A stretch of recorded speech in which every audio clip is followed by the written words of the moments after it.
اعوذ باللہ من الشیطان الرجیم بسم اللہ الرحمن الرحیم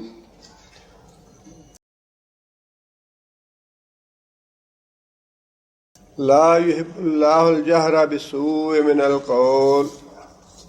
لا يحب اللہ پسند نہیں کرتا بالسوء الجہر بالسوء من القول، آواز اونچی کرنا برائی کے ساتھ، برائی کی آواز کو، برائی کے لیے آواز کو اونچا کرنا اللہ پسند نہیں کرتا. پچھلی آیتوں میں منافقین کا ذکر چل رہا ہے مسلسل کئی آیات سے. مدینہ منورہ میں چونکہ مسلمانوں کو منافقوں کی زبانی اذیت کا بہت زیادہ سامنا تھا، زبانی استہزاء کرتے تھے اہل کتاب مسلمانوں کا، اس لیے اس کے بارے میں اللہ تعالیٰ نے مسلمانوں کو کچھ ہدایات دی ہیں کہ تمہیں زبانی اذیت اور تکلیف یہ پہنچا رہے ہیں، اس کے بارے میں ایک مومن کا اور مسلمان کا رد عمل کیا ہونا چاہیے. پہلی بات تو اللہ تعالیٰ نے یہ ارشاد فرمائی کہ برائی کے ساتھ ہے آواز کو اونچا کرنا یا ظاہر کرنا یا علی اعلان بات کرنی اللہ کو پسند نہیں ہے، جس کا مطلب یہ ہے کہ کسی کے ساتھ ظلم اور زیادتی ہوا یا کسی کے بارے میں کسی نے کوئی باتیں کہہ دیں تو اللہ تعالیٰ کو پسند نہیں ہے کہ انسان برائی کے خلاف آواز بلند کرے اور پھیلائے اس کو کہ فلاں نے میرے ساتھ یہ کر دیا، فلاں میرے ساتھ یہ ظلم کرتا ہے، فلاں ایسے کرتا ہے، فلاں نے ایسا کیا. آواز کو اونچا کرنا برائی کے ساتھ اللہ تعالیٰ کو پسند نہیں ہے، جس کا ایک مطلب تو یہ ہے کہ حتی الامکان انسان کو کوشش یہ کرنی چاہیے کہ اگر انسان برائی پہ پردہ ڈال سکے تو پردہ پڑا رہے اور پردہ انسان ڈالے رکھے. لیکن جس معاملے میں اللہ تعالیٰ نے انسان کو اجازت دی ہے وہ یہ ہے الا من ظلم. استثناء اس بات سے ہے کہ اگر فی الواقع کسی آدمی کے ساتھ ظلم ہوا ہے، کسی کے ساتھ زیادتی ہوئی ہے تو پھر وہ اپنی آواز بلند کرے تو اس میں کوئی حرج کی بات نہیں. اب آواز بلند کرنے سے کیا مراد ہے؟ آواز اونچی کرنی. آواز اونچی کرنے سے تین باتیں مراد لی ہیں علماء نے. ایک تو یہ بات مراد لی ہے کہ اللہ سے ظالم کے حق میں بد دعا کر سکتا ہے. ظالم کے خلاف آواز اونچی کرنا ایک اس کا معنی یہ ہے کہ اللہ سے بد دعا کر سکتا ہے ظالم کے خلاف.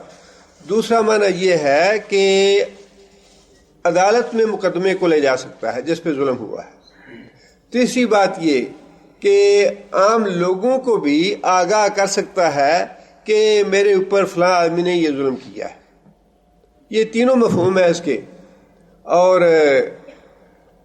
اس کے حوالے سے مفسرین نے ایک حدیث بھی نقل فرمائی ہے. وہ حدیث یہ ہے کہ ایک آدمی کو اس کے ہمسائے نے بہت تنگ کیا. اس نے جا کے نبی صلی اللہ علیہ وسلم سے شکایت کی کہ یا رسول اللہ یہ ہمسایہ مجھے بہت تنگ کرتا ہے. آپ نے فرمایا کہ اچھا اپنا سامان کچھ گھر کا جو ہے نا نکال کے باہر سڑک پہ رکھ دو گلی میں. اس آدمی نے سامان نکال کے گلی میں رکھ دیا. لوگ آتے جاتے پوچھتے اس سے کہ بھائی کیا وجہ ہے سامان باہر کیوں رکھا ہے تم نے؟ تو وہ بتاتا کہ بھائی میرا جو ہمسایہ ہے مجھے تنگ کرتا ہے. لوگ اس کو لعنت ملامت کرتے، برا بھلا کہتے. بالآخر ہمسائے کوئی عقل ٹکانے آ گئی اور اس کو اللہ نے ہدایت دی. اس نے خود ہی پھر آ کے اپنے ہمسائے سے کہا کہ بھائی چلو میں آئندہ تمہیں کوئی تکلیف نہیں دیتا، اذیت نہیں پہنچاتا، اپنا سامان گھر لے چلو. جس کا مطلب یہ ہے کہ ظلم ہوا ہے تو پھر عام آدمیوں کو اس سے آگاہ کرنے میں کوئی حرج کی بات نہیں. اگر انسان قاضی کے پاس چلا جاتا ہے، عدالت میں جاتا ہے تو شریعت نے اس کو اس کا حق بھی دیا ہے. اگر وہ ظالم کے خلاف اللہ سے بد دعا کرتا ہے تو شریعت نے اس کا حکم بھی دیا ہے. اب ظالم سے مراد ضروری نہ تو مظلوم سے مراد یہ ضروری ہے کہ وہ مسلمان ہو، نہ ظالم سے مراد یہ ہے کہ ضرور مسلمان ہو. مظلوم جو ہے وہ کافر بھی ہو سکتا ہے، مشرک بھی ہو سکتا ہے، یہودی بھی ہو سکتا ہے، ہندو بھی ہو سکتا ہے، عیسائی بھی ہو سکتا ہے. جو بھی مظلوم ہے اس کو شریعت نے یہ حق دیا ہے. اسی طرح جو بھی ظالم ہے، خواہ وہ ظالم مسلمان ہے یا یہودی ہے، ہندو ہے، عیسائی ہے، جو بھی ظالم ہے اس کے خلاف بھی شریعت نے یہ بات ارشاد فرمائی کہ اس کے خلاف یہ اجازت ہے کہ تم اللہ سے بد دعا بھی کر سکتے ہو، اپنا مقدمہ قاضی کے پاس لے جا سکتے ہو، عام لوگوں کو بھی آگاہ کر سکتے ہو. یعنی جو بھی انسان سمجھے کہ اس میں میری کوئی بھلائی کی صورت نکل سکتی ہے، اس کی اللہ نے اجازت دی ہے. لیکن ظلم کے علاوہ دو ہی صورتیں ہیں، یا تو انسان صبر کرے اور انسان برداشت کرتا رہے جو ظلم ہو رہا ہے یا زیادتی ہو رہی ہے، اور دوسرا ایک راستہ ہے لیکن اس کی بھی شریعت نے اجازت نہیں دی، وہ ہے انسان لوگوں کے سامنے خاموشی کے ساتھ غیبت کرتا رہے. اس کی غیبت یہی ہے کہ جو کسی دوسرے میں برائی موجود ہے اس کا ذکر کرنا دوسروں کے سامنے. اگر تو کہیں سے انسان کو اصلاح کی توقع ہے پھر تو کرنے میں حرج نہیں. کوئی دوسروں پہ اثر رکھنے والا آدمی ہو، عدالت تو ایک باقاعدہ عدالت ہے جو فیصلہ دیتی ہے، لیکن اس کے علاوہ بھی اگر کسی آدمی کو یہ امید ہے کہ میں فلاں آدمی سے بات کروں تو ممکن ہے کوئی اصلاح کی صورت نکل آئے، تو اس میں بھی کوئی حرج کی بات نہیں ہے. لیکن غیبت کی اجازت نہیں ہے. اور الا من ظلم کا جو استثناء ہے اس میں ایک تو صریحاً ظلم ہے، زیادتی ہے، کسی کے ساتھ ہوا ہے، اللہ نے اس کو اجازت دے دی کہ تم اس کے خلاف بد دعا بھی کر سکتے ہو، قاضی کے پاس بھی جا سکتے ہو، لوگوں کو بھی بتا سکتے ہو. لیکن بعض چیزیں ایسی ہیں یا بعض معاملات ایسے ہیں ان میں بھی شریعت نے ایک حد تک کسی کی بری بات اس کی پیٹھ پیچھے کہنے کی اجازت دی ہے. ویسے تو ممنوع ہے کسی کی بری بات اس کی پیٹھ پیچھے کہنا، وہی غیبت ہے، لیکن بعض صورتوں میں شریعت نے اس کی اجازت دی ہے. مثال کے طور پہ آپ کسی کے ساتھ کاروبار میں شراکت کرنا چاہتے ہیں اور اس کے بارے میں آپ کسی دوسرے سے مشورہ کرتے ہیں، اچھا بھائی فلاں آدمی کے بارے میں آپ کی رائے کیا ہے، میں اسے شراکت کرنا چاہتا ہوں. اب جس سے مشورہ لیا گیا ہے اس پہ یہ حق ہے یا اس کو اس بات کی اجازت ہے کہ وہ منوً جو کچھ جانتا ہے برائی یا اچھائی وہ بیان کر دے، وہ انشاءاللہ بری ذمہ ہوگا، اس پہ گناہ نہیں ہے. اسی طرح کوئی آدمی اپنے بیٹے یا بیٹی کا رشتہ کرنا چاہتا ہے کہیں پہ اور وہ اس کی تحقیق کرتا ہے، اچھا بھی فلاں آدمی ہے، اس کی اولاد ہے یا اس کے گھر میں رشتہ کرنا چاہتا ہوں، تو اس کے بارے میں ایسی جو صورتیں ہیں ان میں بھی شریعت نے کسی کی پیٹھ پیچھے کسی کی اچھائی یا برائی دونوں صورتیں جیسی بھی ہوں بات کہنے کی اجازت دی ہے. لیکن یہاں پہ جو اللہ تعالیٰ نے استثناء فرمایا وہ ہے صریحاً ظلم اور زیادتی کا. کسی کا حق مار لیا، کسی کا حق غصب کر لیا، کسی کے ساتھ دھوکہ کر دیا، کسی کے بد اخلاقی کی، کوئی ایسا ظلم اور زیادتی ہوا جس کو عام معروف معنوں میں انسان سمجھتا ہے کہ میرے ساتھ یہ ظلم ہوا ہے، اس کو اللہ تعالیٰ نے اس بات کی اجازت دی ہے کہ وہ اپنی مظلومیت کے بارے میں لوگوں کو آگاہ کر سکتا ہے، اس پہ کوئی گناہ نہیں ہوگا، اس پہ کوئی وبال نہیں ہوگا. وَكَانَ اللَّهُ سَمِيعًا عَلِيمًا، اور اللہ تعالیٰ خوب سننے والے اور خوب جاننے والے ہیں. کہ جو آدمی اپنی مظلومیت کا بتائے گا کسی کو، اس کو بھی اللہ سن رہے ہیں کہ وہ اپنی مظلومیت اتنی ہی بتا رہا ہے جتنا وہ واقعی ہے یا اس سے زیادہ بڑھ چڑھ کے بتا رہا ہے.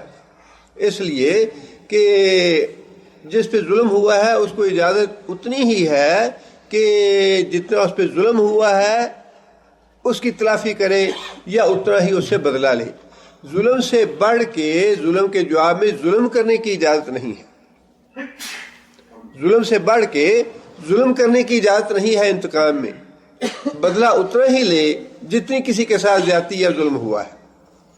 اگر اس سے بڑھ کے زیادتی کرے گا تو پھر وہ خود ظالم ہو جائے گا، اس سے ظلم کا بدلہ لیا جائے گا۔ صحابی نے پوچھا نبی صلی اللہ علیہ وسلم سے، یا رسول اللہ میرے غلام ہیں اور وہ غلطی کرتے ہیں یا کوئی نافرمانی کرتے ہیں، میں ان کو سزا دیتا ہوں، میرا معاملہ کیسا ہوگا؟ نبی صلی اللہ علیہ وسلم نے فرمایا کہ تمہارے جو سزا ہے اس کی اور اس کی غلطی کا تولا جائے گا اور دیکھا جائے گا، اگر تو برابر ہے تو تم چھوٹ جاؤ گے، اگر تمہاری سزا زیادہ ہوئی تو تم پکڑے جاؤ گے۔ جس کا مطلب یہ ہے کہ ظلم کے بدلے میں بھی ظلم کی شریعت نے اجازت نہیں دی، اتنا انسان اس سے بدلہ لے سکتا ہے جتنا واقعی ظلم ہے۔ اب اس کا تعین جو ہے یہ ویسے تو کرنا بڑا مشکل ہے، اور اسی لیے وہ جو صحابی تھا اس نے یہ بات کہی، یا رسول اللہ میں تو پھر یہ چیز قیامت کے دن برداشت نہیں کر سکتا، میرے بس میں یہ نہیں ہے کہ میں اتنا تول کے یا قدم پھونک کے رکھوں کہ اس کی غلطی سے میری سزا نہ ہو۔ غصے میں تو انسان پتہ نہیں کیا کچھ کر جاتا ہے۔ اس نے کہا جی میں اپنا غلام آزاد کر دیتا ہوں، غلام کو آزاد کر دیا، یعنی اس کی جان ہی چھوٹے اس معاملے سے۔ لیکن اس کا زیادہ معاملہ پھر انسان کی نیت سے ہے کہ انسان اپنی استطاعت کے حد تک دل میں یہ مطمئن رہے کہ جتنا مجھ سے زیادتی ہوئی تھی میں نے اتنا ہی بدلہ لیا ہے، اس سے زیادہ میں نے ظلم نہیں کیا۔ اپنی استطاعت اور اپنی نیت تک انسان مطمئن رہے، لیکن اگر اس کے باوجود اس سے کچھ زیادتی ہوئی ہے تو پھر اللہ تعالیٰ معاف فرمانے والے ہیں، اللہ سے معافی مانگے، لیکن اپنا ضمیر انسان کا مطمئن ہو کہ جتنی میرے ساتھ زیادتی ہوئی تھی میں نے اتنا ہی اس سے بدلہ لیا ہے، اس سے زیادتی میں نے نہیں۔ اس لیے اللہ نے فرمایا کہ جو مظلوم اپنی مظلومیت کا بتائے گا، لوگوں کو آگاہ کرے گا، اس کو بھی اللہ سننے والے ہیں، علیم، اور جو ظالم ہے اس کے معاملات بھی اللہ جاننے والے ہیں۔ آگے پھر یہ تو تھی رخصت والی بات، اگر کسی کا ظلم اور زیادتی ہوا، لیکن شریعت یا اللہ تعالیٰ چونکہ پورے معاشرے کی تعلیم ہی نہیں بلکہ تربیت بھی کرنا چاہتے ہیں، اسلام جو ہے وہ ہماری تربیت بھی کرنا چاہتا ہے، ہمیں صبر کرنا، ہمیں اپنے نفس کو کنٹرول کرنا، اپنے آپ کو باندھ کے رکھنا، وَنَهَى النَّفْسَ عَنِ الْهَوَىٰ، اس کا بھی شریعت نے ساتھ ساتھ حکم دیا ہے۔ اور وہ بھی شریعت جو ہے وہ چاہتی ہے کہ لوگ جو ہیں باہمی معاملات کو صرف قصاص کے نقطہ نظر سے ہی نہ دیکھیں، صرف بدلہ لینے کی نظر سے ہی نہ دیکھیں، بلکہ اس کا دوسرا جو پہلو ہے وہ بھی سامنے رکھ دیا۔ فرمایا کہ ان تبدو خیرن، اگر تم ظاہراً بھلائی کرو گے، معاملہ ظاہراً بھلائی کا کرو گے، کس کے ساتھ؟ ظالم کے خلاف۔ اس لیے کہ اب معاملہ زیر بحث ہے ظالم کے بارے میں کہ ظالم سے کیا رویہ اختیار کیا جائے۔ مظلوم تو پہلے ہی مظلوم ہے، وہ تو اللہ کے ہاں یعنی پہلے ہی بری ہے۔ اب معاملہ جو ہے وہ ظالم کا زیر بحث ہے کہ ظالم کے خلاف پہلے تو شریعت نے اس کو اجازت دے دی کہ تم اس کے خلاف آواز بلند کر سکتے ہو، مقدمہ دائر کر سکتے ہو، بددعا کر سکتے ہو، لوگوں کو بتا سکتے ہو۔ اب آگے بڑھ کے اللہ تعالیٰ نے یہ بات ارشاد فرمائی، ان تبدو خیرن، اگر تم ظالم کے معاملے میں کوئی ظاہراً بھلائی کا معاملہ کرتے ہو، او تخفو ہو، یا چھپے ہوئے کوئی اس سے بھلائی کا معاملہ کرتے ہو۔ ظاہر بھلائی کرنا اور چھپے بھلائی کرنا یہ کئی اس کی صورتیں ہو سکتی ہیں، جیسا اللہ کے رسول صلی اللہ علیہ وسلم نے فرمایا کہ ظالم کو مظلوم کی بھی حمایت کرو، مظلوم کی بھی مدد کرو اور ظالم کی بھی مدد کرو۔ ظالم کی مدد یہ ہے کہ اس کو ظلم سے روکا جائے، اس کے ساتھ مظلوم کی بھلائی یہ ہو سکتی ہے کہ وہ دل سے یہ چاہے کہ کسی طرح ظالم کی اصلاح ہو جائے۔ کار تو ظلم رہا ہے میرے ساتھ، زیادتی کر رہا ہے، مجھے تکلیف پہنچا رہا ہے، لیکن میں اسے اللہ کا نام لے کے ڈراؤں یا کسی نیک آدمی سے کہوں کہ بھائی اس کو نصیحت کرو، یا کوئی اور ایسا طریقہ اختیار کرے جس میں اس کی ظالم کی بھلائی جو ہے وہ ظاہراً ہوتی ہو یا پوشیدہ طور پہ ہوتی ہو۔ اسلام یہ چاہتا ہے کہ معاشرے کی اصلاح ہو۔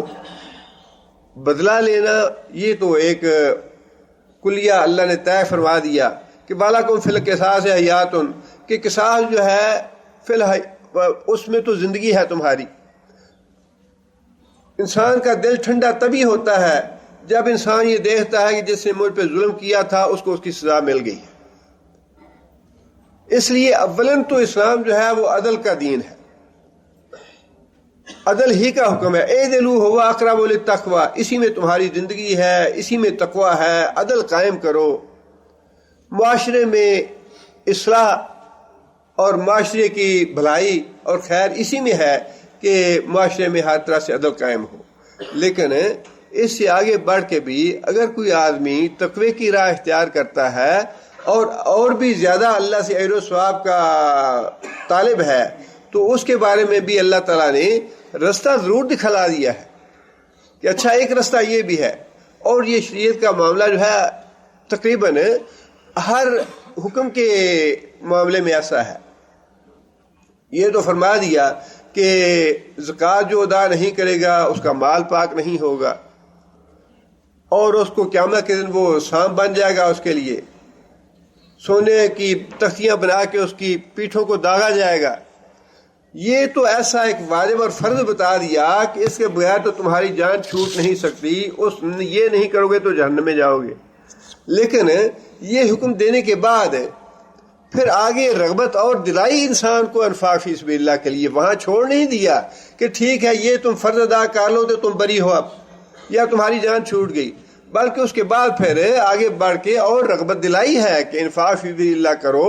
اگر تم بھوکے کو کھانا کھلاؤ گے اللہ تمہیں کھانا کھلائے گا، بھوکے کو پانی پلاؤ گے پیاسے کو اللہ تمہیں پانی پلائے گا، اگر تم اس کو لباس مہیا کرو گے اللہ تمہیں لباس مہیا کرے گا. رغبت دلائی آگے پھر صدقہ جو ہے یہ اللہ کے غضب ٹھنڈا کرتا ہے. اللہ قیامت کے دن انسان کے لیے صدقہ سایہ بن جائے گا اور انسان کے دکھ اور تکلیف اور پریشانیاں جو ہے وہ دور کرتا ہے. صدقے سے مال بڑھتا ہے، صدقے سے بیماریاں دور ہوتی ہیں. رغبت دلائی کہ ٹھیک ہے زکوٰۃ جو ہے وہ فرض ہے لیکن اس سے ایک قدم آگے بڑھ کے یہ بھی ان لوگوں کو کرنا چاہیے جو اللہ کا قرب حاصل کرنا چاہتے ہیں یا جو اور بھی خیر اور بھلائی اور اجر و ثواب اللہ کا حاصل کرنا چاہتے ہیں. وہی معاملہ یہاں پہ بھی ہے. قتل کے بارے میں بھی یہ بات ارشاد فرمائی جہاں قتل کا حکم دیا کہ قصاص ہے، تم قتل کا بدلہ لے سکتے ہو یا دیت لے سکتے ہو. یہ تو ایک قانونی شکل ہو گئی. لیکن اس سے آگے بڑھ کے اللہ نے ساتھ یہ بھی بات ارشاد فرمائی ہے کہ اگر تم معاف کر دو قاتل کو تو یہ بہت ہی اچھا ہے، اللہ معاف کرنے والوں کو پسند کرتا ہے. وہ تو قتل کے معاملے میں فرما دیا تھا اور یہاں تو معاملہ جو ہے وہ اس سے بہت ہی کم درجے کا ہے. ظلم ہوا ہے، زیادتی ہوئی ہے، کسی کا حق مار لیا ہے، غصب کیا ہے، لڑائی جھگڑا کیا، کسی کو گالی دے دی، کسی کو بے عزتی کی، کسی کی توہین کر دی، کسی طرح کا بھی ظلم ہوا تو اس کے بارے میں فرمایا کہ پہلی بات تو یہ ہے کہ تمہیں اجازت ہے اس بات کی کہ اپنے ظلم کا بدلہ لے. پہلے تو وہی قانونی بات بتا دی اللہ تعالیٰ نے، لیکن اس کے بعد آگے بڑھ کے رغبت دلائی اس بات کی کہ اچھی بات یہ ہے کہ تم جو ظالم ہے اس کی اصلاح کی کوئی کوشش کرو، اس سے کوئی بھلائی کی بات کرو، اس سے بھی نیکی کی رغبت دلائی اسلام. اور آگے پھر یہ بات ارشاد فرمائی اوتافو، 3 باتیں ارشاد فرمائی ظالم کے بارے میں. تبدو خیرن، ظاہراً بھلائی کرو. توفو، خفیہ اور چھپے کوئی اس سے بھلائی کرو. اوتافو، یا پھر اس کی غلطی کو، اس کے ظلم کو، اس کی زیادتی کو ویسے ہی معاف کر دو. انسوئن، برائی سے. فَإِنَّ اللَّهَ كَانَ عَفُوًّا قَدِيرًا، تو پھر یاد رکھو بے شک اللہ تعالیٰ بھی ہمیشہ سے عفوًا معاف کرنے والے ہیں، قدیر حالانکہ وہ قدرت رکھنے والے ہیں انتقام پہ. حالانکہ اللہ تعالیٰ سزا دینے پہ پوری قدرت رکھتے ہیں لیکن اس کے باوجود اللہ تعالیٰ نے اپنے لیے رحمت کو واجب کر لیا ہے، معافی کو واجب کر لیا ہے، توبہ اور گناہ معاف کرتے ہیں لوگوں کے. اس لیے تم بھی اللہ تعالیٰ کی یہ صفت اپنے اندر پیدا کرنے کی کوشش کرو. اگر کوئی غلطی اور زیادتی کرتا ہے تو اس کو معاف کر دو. اور نبی صلی اللہ علیہ وسلم نے یہ بات ارشاد فرمائی کہ صدقہ جو آدمی کرتا ہے اس سے مال کم نہیں ہوتا. جو آدمی دوسرے کو معاف کرتا ہے اللہ تعالیٰ اس کی عزت میں اضافہ کرتے ہیں. اور یہ بات بڑی پکی ہے کہ دوسرے کو معاف کرنے سے فی الواقعی اللہ تعالیٰ اس کی عزت میں بڑا اضافہ کرتے ہیں. اور پھر تیسری بات یہ ارشاد فرمائی جو اللہ کی رضا کے لیے عاجزی اختیار کرتا ہے اللہ تعالیٰ اس کا مقام اونچا اور بلند کر دیتے ہیں. باتیں تینوں ہی مشکل ہیں. صدقہ کرنا نفلی اکثر لوگوں کو یہ گراں گزرتا ہے. واجب تو واجب ہے, اس کے بغیر تو چارہ کار نہیں ہے. نفلی صدقہ کرنا اکثر لوگوں کو گراں گزرتا ہے, لیکن فرمایا کہ اس سے مال میں اضافہ ہوتا ہے. معاف کرنا لوگوں کو گراں گزرتا ہے, بڑا مشکل لگتا ہے, لیکن فرمایا کہ معاف کرنے سے انسان کی عزت میں اضافہ ہوتا ہے. اور اسی طرح انسان کو اپنی ناک کی بڑا خیال ہوتا ہے کہ میری ناک نہ کٹ جائے.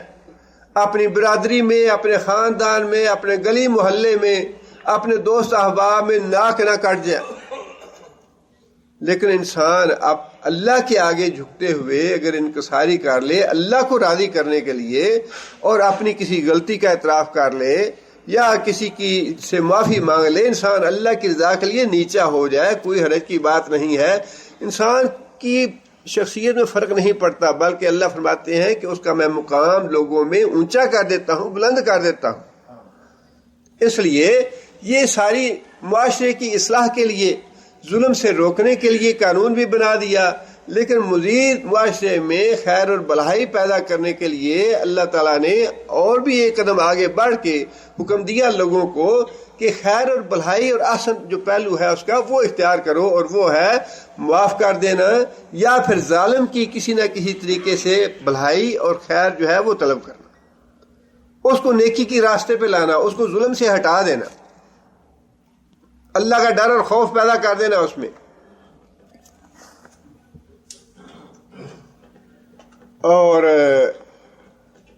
اور بھی چیزوں میں اللہ تعالیٰ نے انسان کو اس بات کی اہل ایمان کو رغبت دلائی ہے کہ جو کسی چیز کا احسن پہلو ہے, ایک تو ہے رخصت کا پہلو یا قانون کا پہلو, ایک ہے اس کا احسن پہلو. اللہ تعالیٰ یہ پسند فرماتے ہیں کہ میرے بندے اس چیز کے احسن پہلو کو قبول کریں یا اس پہ عمل کریں. عمرے میں شریعت نے اجازت دی ہے, انسان اگر قصر کرنا چاہے تو کر لے, رخصت ہے یہ بھی. لیکن حلق کرنے والے کے لیے نبی صلی اللہ علیہ وسلم نے کتنی دفعہ دعا فرمائی؟ 3 دفعہ. مطلب یہ ہے کہ اللہ پسند یہی کرتے ہیں کہ جو احسن پہلو ہے کسی حکم کا اس کو میرے بندے اختیار کریں. اس کے لیے فضیلت زیادہ ہے, اجر و ثواب اس کے لیے زیادہ ہے. لیکن جو کمزور لوگ ہیں ایمان کے اور پوری طرح عمل نہیں کر سکتے, رخصت ان کو بھی دے دی. اچھا ٹھیک ہے بھائی, تم اگر اپنا چہرہ مورا زیادہ ہی تمہیں پسند لگتا ہے یا بال کٹانے زیادہ ہی تمہیں ناگوار گزرتے ہیں تو ٹھیک ہے قصر کرا لو. رخصت کا پہلو بھی رکھا ہے, لیکن اللہ پسند ہی یہی کرتے ہیں. اس لیے کہ بعد میں اللہ تعالیٰ نے یہ بات ارشاد فرمائی فَإِنَّ اللَّهَ كَانَ عَفُوًّا قَدِيرًا, کہ اللہ تعالیٰ تو ہمیشہ سے ہی معاف کرنے والے ہیں. حالانکہ اللہ قدیر ہے, اللہ تو سزا دینے پہ, اللہ بدلہ لینے پہ ظالم سے قادر ہے پوری طرح, لیکن اس کے باوجود بھی اللہ تعالیٰ معاف کرنے کو پسند کرتے ہیں. اللہم انک عفو تحب العفو, یا اللہ تو سراسر ہی معافی ہے اور معاف کرنے کو ہی پسند فرماتا ہے. فاعف عنا, ہمیں معاف فرما دے. اور پھر اسی حوالے سے اللہ نے ہمیں بھی یہ حکم دیا ہے کہ اگر تم اللہ سے معافی مانگنا چاہتے ہو تو تم بھی لوگوں کو معاف کرو. حضرت ابوبکر صدیق رضی اللہ تعالیٰ عنہ کے بارے میں یہ جب حضرت عائشہ رضی اللہ تعالیٰ عنہ پہ بہتان لگا تھا تو بعض مخلص اور سچے صحابہ جو تھے وہ بھی اس غلط فہمی میں مبتلا ہو گیا اور منافقوں کا جو پراپیگنڈا تھا اس سے متاثر ہوئے. رسول حضرت ابوبکر صدیق کا ایک رشتہ دار تھا مصطح بن اساسہ, اس کو حضرت ابوبکر صدیق وظیفہ دیتے تھے ماہانہ, اس کی مدد کرتے تھے, غریب آدمی تھا وہ بھی اس غلط فہمی میں مبتلا ہو گیا جو پراپیگنڈا منافقوں نے کیا تھا. حضرت ابوبکر جب اللہ تعالیٰ نے برات نازل فرما دی حضرت عائشہ رضی اللہ تعالیٰ عنہ کی, تو حضرت ابوبکر صدیق رضی اللہ تعالیٰ عنہ کو اس بات کا بڑا رنج اور صدمہ پہنچا کہ جس آدمی کا میں مسلسل اتنی اسے خیر خواہی اور ہمدردی کرتا رہا ہوں، میرے گھر سے باقاعدہ اس کو وظیفہ جاتا ہے، اور اس نے میرے ساتھ اس طرح کا رویہ رکھا یا اس کی سوچ جو ہے وہ ہمارے بارے میں اس طرح کی ہے، تو بڑا رنج ہوا اور اس کا وظیفہ بند کر دیا۔ اب حضرت ابوبکر صدیق کا معاملہ جو ہے وہ تو عام لوگوں سے بڑا ہی مختلف تھا۔ اللہ تعالیٰ نے قرآن مجید میں ان کے اس طرز عمل کی وجہ سے آیت نازل فرمائی، الا تحبون ان یغفر اللہ لکم، الا تحبون، کیا تم یہ بات پسند نہیں کرتے، ان یغفر اللہ لکم، کہ اللہ تمہیں معاف کرے۔ بلا واللہ ربنا، حضرت ابوبکر صدیق نے جب یہ حدیث آیت سنی تو فوراً ہی کھٹک گئی کہ یہ تو معاملہ میرا ہے۔ حالانکہ کچھ اور لوگ بھی ایسے تھے جنہوں نے اس طرح کا طرز عمل اختیار کیا، لیکن جب حضرت ابوبکر صدیق نے یہ آیت سنی تو فوراً بات کھٹک گئی کہ یہ تو معاملہ اللہ نے میرے بارے میں فرمایا ہے۔ اور قرآن مجید کو اسی طرح ہی پڑھنا چاہیے۔ یہ قرآن مجید جو ہے نازل تو واقعی محمد صلی اللہ علیہ وسلم پہ ہوا ہے، لیکن یہ کتاب ہے ہماری طرف، ہر آدمی کی طرف یہ کتاب ہے، ہر آدمی کو یہ مخاطب کرتی ہے، اور ہر مسئلے میں انسان کو ایسے ہی سوچنا چاہیے کہ اللہ نے یہ بات مجھے ارشاد فرمائی۔ فوراً جواب میں حضرت ابوبکر صدیق نے یہ بات کہی رضی اللہ تعالیٰ عنہ کہ بلا واللہ ربنا، اللہ اے ہمارے رب، اللہ کی قسم ہم تو یہ پسند کرتے ہیں کہ تو ہمارے گناہ معاف فرمائے، اور فوراً اس کا وظیفہ دوبارہ شروع کر دیا۔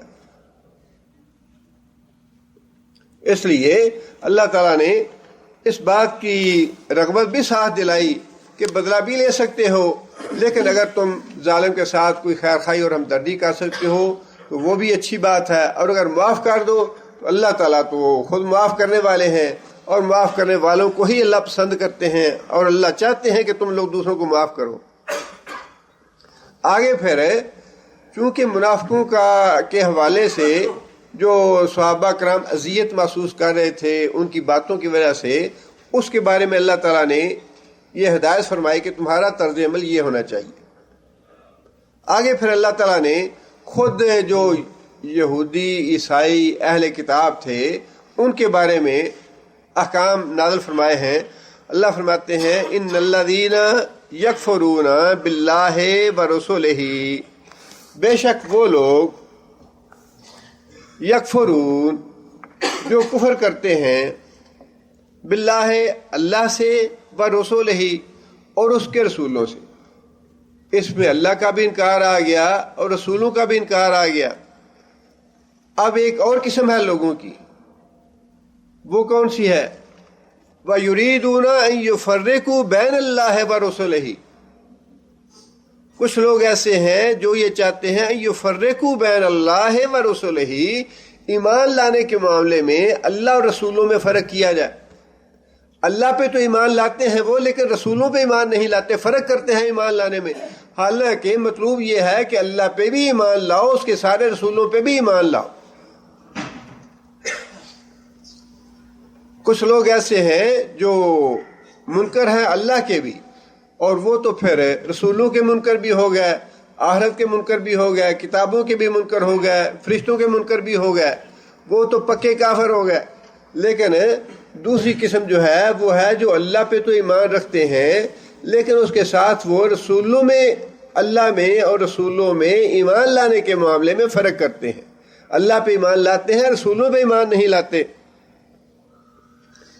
وَيُرِيدُونَ أَن يَتَّخِذُوا بَيْنَ ذَلِكَ سَبِيلًا، اور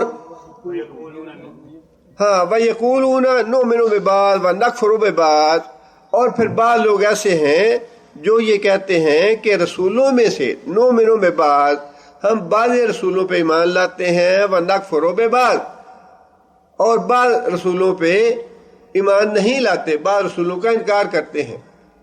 یہ تین قسم کے لوگوں کا اللہ نے ذکر فرمایا، جو اللہ کا بھی انکار کرتے ہیں، پھر رسولوں کا انکار بھی کرتے ہیں۔ پھر دوسری قسم ان لوگوں کی جو اللہ پہ ایمان لاتے ہیں، رسولوں پہ ایمان نہیں لاتے۔ تیسری قسم ان کی جو رسولوں پہ ایمان لانے کا دعویٰ تو کرتے ہیں، لیکن ساتھ یہ بھی کہتے ہیں کہ ہم اپنے رسول پہ ایمان لائیں گے، دوسرے رسول پہ ایمان نہیں لائیں گے۔ یہ معاملہ ہے یہودیوں اور عیسائیوں کا۔ یہودی موسیٰ علیہ السلام پہ ایمان لائے، اس کے بعد عیسیٰ علیہ السلام پہ ایمان نہیں لائے اور حضرت محمد صلی اللہ علیہ وسلم پہ ایمان نہیں لائے، اور عیسائی عیسیٰ علیہ السلام پہ ایمان لائے لیکن حضرت محمد صلی اللہ علیہ وسلم پہ ایمان نہیں لائے۔ گویا تیسری قسم میں اہل کتاب شامل ہیں جو کہتے ہیں کہ ہم بعض رسولوں پہ ایمان لاتے ہیں، بعضوں پہ ایمان نہیں لاتے۔ اللہ فرماتے ہیں وَيُرِيدُونَ أَن يَتَّخِذُوا بَيْنَ ذَلِكَ سَبِيلًا، اور وہ یہ چاہتے ہیں کہ کوئی درمیانی راستہ جو ہے اس پہ چلتے رہیں۔ وہ کوئی درمیانی راستہ اختیار کرنا چاہتے ہیں۔ درمیانی راستہ یہی ہے کہ کسی پہ ایمان لائے، کسی پہ ایمان نہ لائے، اپنے پہ ایمان لے آئے جو اپنی طرف آیا ہے، جو دوسری قوموں کی طرف آیا ہے ان پہ ایمان نہ لائے۔ اللہ تعالیٰ نے یہ تینوں قسم کے جو لوگ ہیں ان کے بارے میں واضح طور پہ یہ بات ارشاد فرما دی، اولئک ھم الکافرون حقا، اولئک ھم الکافرون حقا، یہ جو لوگ ہیں تینوں قسم کے پکے کافر ہیں، یہ تینوں لوگ پکے کافر ہیں۔ اب یہاں پہ اللہ تعالیٰ نے بہت بڑی غلط فہمی دور فرما دی۔ وہ غلط فہمی یہ ہے وحدت ادیان کی، اور جب سے یہ گلوبلائزیشن کا فتنہ شروع ہوا ہے، جب سے وحدت ادیان کا فتنہ جو ہے یہ بڑے زور شور سے پھیلایا جا رہا ہے۔ وحدت ادیان کیا ہے؟ وحدت ادیان یہ ہے کہ دین جو ہیں وہ سارے ایک ہی ہیں، جس بھی دین پہ ایمان لے آئیں آپ نجات پا جائیں گے۔ یہودیت بھی الہامی دین ہے، لہذا یہودیت پہ ایمان لے آئیں تب بھی نجات ہے۔ عیسائیت بھی الہامی دین ہے، عیسائیت پہ ایمان لے آئیں تب بھی نجات ہے۔ اسلام الہامی دین ہے، اسلام پہ ایمان لے آئیں تب بھی نجات ہے۔ یہ ان میں سے جس پہ بھی آپ ایمان لے آئیں، اگر ہندوازم الہامی ہے واللہ عالم بالصواب، یا کوئی دوسرا اور مذہب الہامی ہے، تو وحدت ادیان کا جو پراپیگنڈا ہے یا نقطہ نظر ہے یا فکر ہے وحدت ادیان کی، وہ یہ ہے کہ بنیادی طور پہ سارے دین جو ہیں ان کا سر چشمہ اور ان کا منبع چونکہ ایک ہی ہے، اللہ کی طرف سے بھیجے ہوئے ادیان ہیں، لہٰذا جس بھی دین پہ آپ ایمان لے آئیں اس سے کوئی فرق نہیں پڑے گا، آپ نجات پائیں گے۔ اللہ تعالیٰ نے ان آیتوں میں اس کی پوری طرح جڑ کاٹ دی کہ جو آدمی یہ سمجھتا ہے کہ اسلام سے پہلے جو ادیان آئے ہیں آج بھی ان پہ ایمان لانے سے نجات ہو سکتی ہے، تو وہ غلط فہمی میں مبتلا ہے، وہ پکا کافر ہے۔ جو آدمی یہودیت پہ ایمان رکھتا ہے، یہ بات اللہ تعالیٰ نے اس سے پہلے سورہ بقرہ میں ایک دوسرے انداز سے ارشاد تو فرمائی ہے۔ 62 نمبر آیت میں اللہ تعالیٰ نے یہ بات ارشاد فرمائی ہے کہ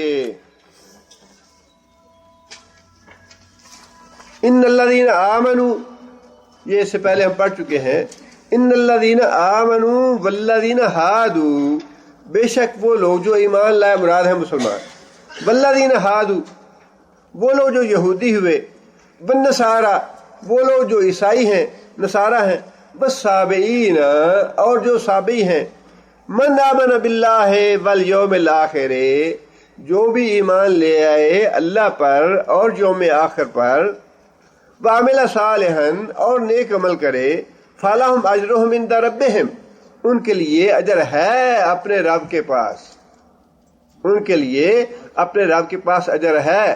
وحدت ادیان کے جو دعوے دار ہیں وہ اس آیت سے لوگوں کو غلط فہمی میں مبتلا کرتے ہیں۔ اللہ نے خود یہ بات ارشاد فرمائی کہ جو لوگ ایمان لائے، مسلمان ہو گئے، جو یہودی ہوئے، جو عیسائی ہوئے، جو صابئی ہوئے، جو بھی ایمان لے آئے اللہ پہ اور یوم آخر پہ، اللہ پہ ایمان لاتے ہیں یہودی بھی، اور یوم آخر پہ بھی ایمان لاتے ہیں، عیسائی بھی اللہ پہ بھی ایمان ہے، یوم آخر پہ بھی ایمان ہے۔ اسی طرح بعض دوسری قومیں یا بعض دوسرے مذاہب جو ہیں اللہ پہ اور یوم آخر پہ تو ایمان ہے ان کا، اور اس آیت میں تو یہی بات اللہ نے فرمائی ہے کہ جو ایمان لے آئے اللہ پہ اور یوم آخر پہ اس کے پاس اجر ہے اللہ کے ہاں اس کے ایمان کا، خواہ وہ مسلمان ہو، خواہ وہ یہودی ہو، خواہ وہ عیسائی ہو، خواہ وہ صابئی ہو۔ آیت سے بظاہر یہ مفہوم نکلتا ہے وحدت ادیان والا، لیکن اس میں جو گرا ہے آیت میں وہ یہ ہے کہ جو بات اللہ نے یہاں ارشاد فرمائی وہ ہے ان کے اپنے اپنے زمانے سے متعلق۔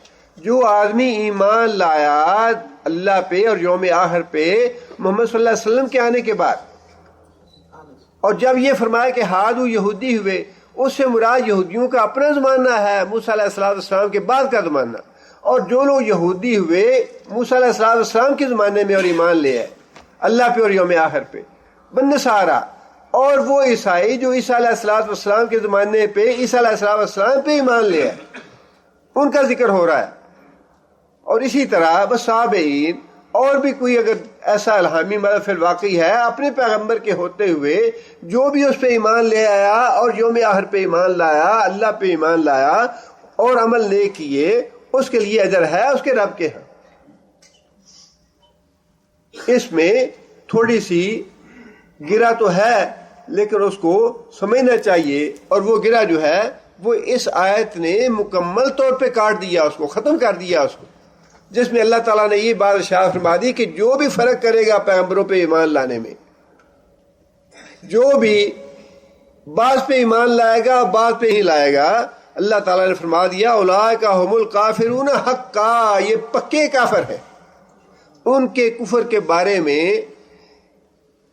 مداہنت اختیار کرنی یا ان کو کافر نہ سمجھنا، یہ بھی انسان کو کافر بنا دیتا ہے، اس لیے کہ قرآن مجید کی نص آ گئی اس بارے میں کہ جتنے بھی میں نے رسول بھیجے ہیں تمہیں ان کا پتہ ہو یا پتہ نہ ہو، تم ان کا نام سنو یا نہ سنو، ان کے بارے میں انسان کو اقرار کرنا چاہیے اور ایمان لانا چاہیے کہ جتنے بھی اللہ نے رسول نازل کیے ہیں ان سب پہ ہم ایمان لاتے ہیں، لا نفرق بین احد من رسلہ، اور جتنے بھی اللہ نے رسول بھیجے ان میں سے کسی کے بارے میں بھی ہم ایمان لانے کے معاملے میں فرق نہیں کرتے۔ وَأَعْتَدْنَا لِلْكَافِرِينَ عَذَابًا مُّهِينًا، اور ایسے کافروں کے لیے ہم نے رسوا کن عذاب مہیا کر رکھا ہے۔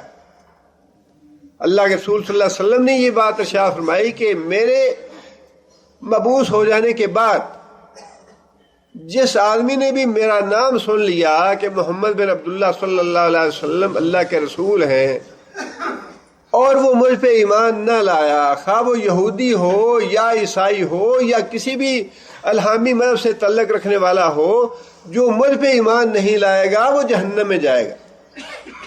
حدیث بھی ہے، قرآن مجید کی آیت بھی واضح طور پہ موجود ہے، اس لیے وحدت ادیان کا جو عقیدہ ہے جس کو بعد ہمارے مسلمانوں کے دانشور اور روشن خیال لوگ جو ہیں وہ اس کو قبول کر رہے ہیں یا اس کا پروپیگنڈا کر رہے ہیں، یہ بالکل باطل ہے، جھوٹا پروپیگنڈا ہے، یہ غلط بات ہے، بالکل یہ غلط عقیدہ ہے۔ یہ صحیح عقیدہ یہی ہے کہ جب تک یہودی محمد صلی اللہ علیہ وسلم پہ ایمان نہیں لائیں گے، جب تک ہندو محمد صلی اللہ علیہ وسلم پہ ایمان نہیں لائیں گے، جب تک عیسائی محمد صلی اللہ علیہ وسلم پہ ایمان نہیں لائیں گے، پکے کافر ہیں، جہنم میں جانے والے ہیں، رسوا کن عذاب ہے ان کے لیے۔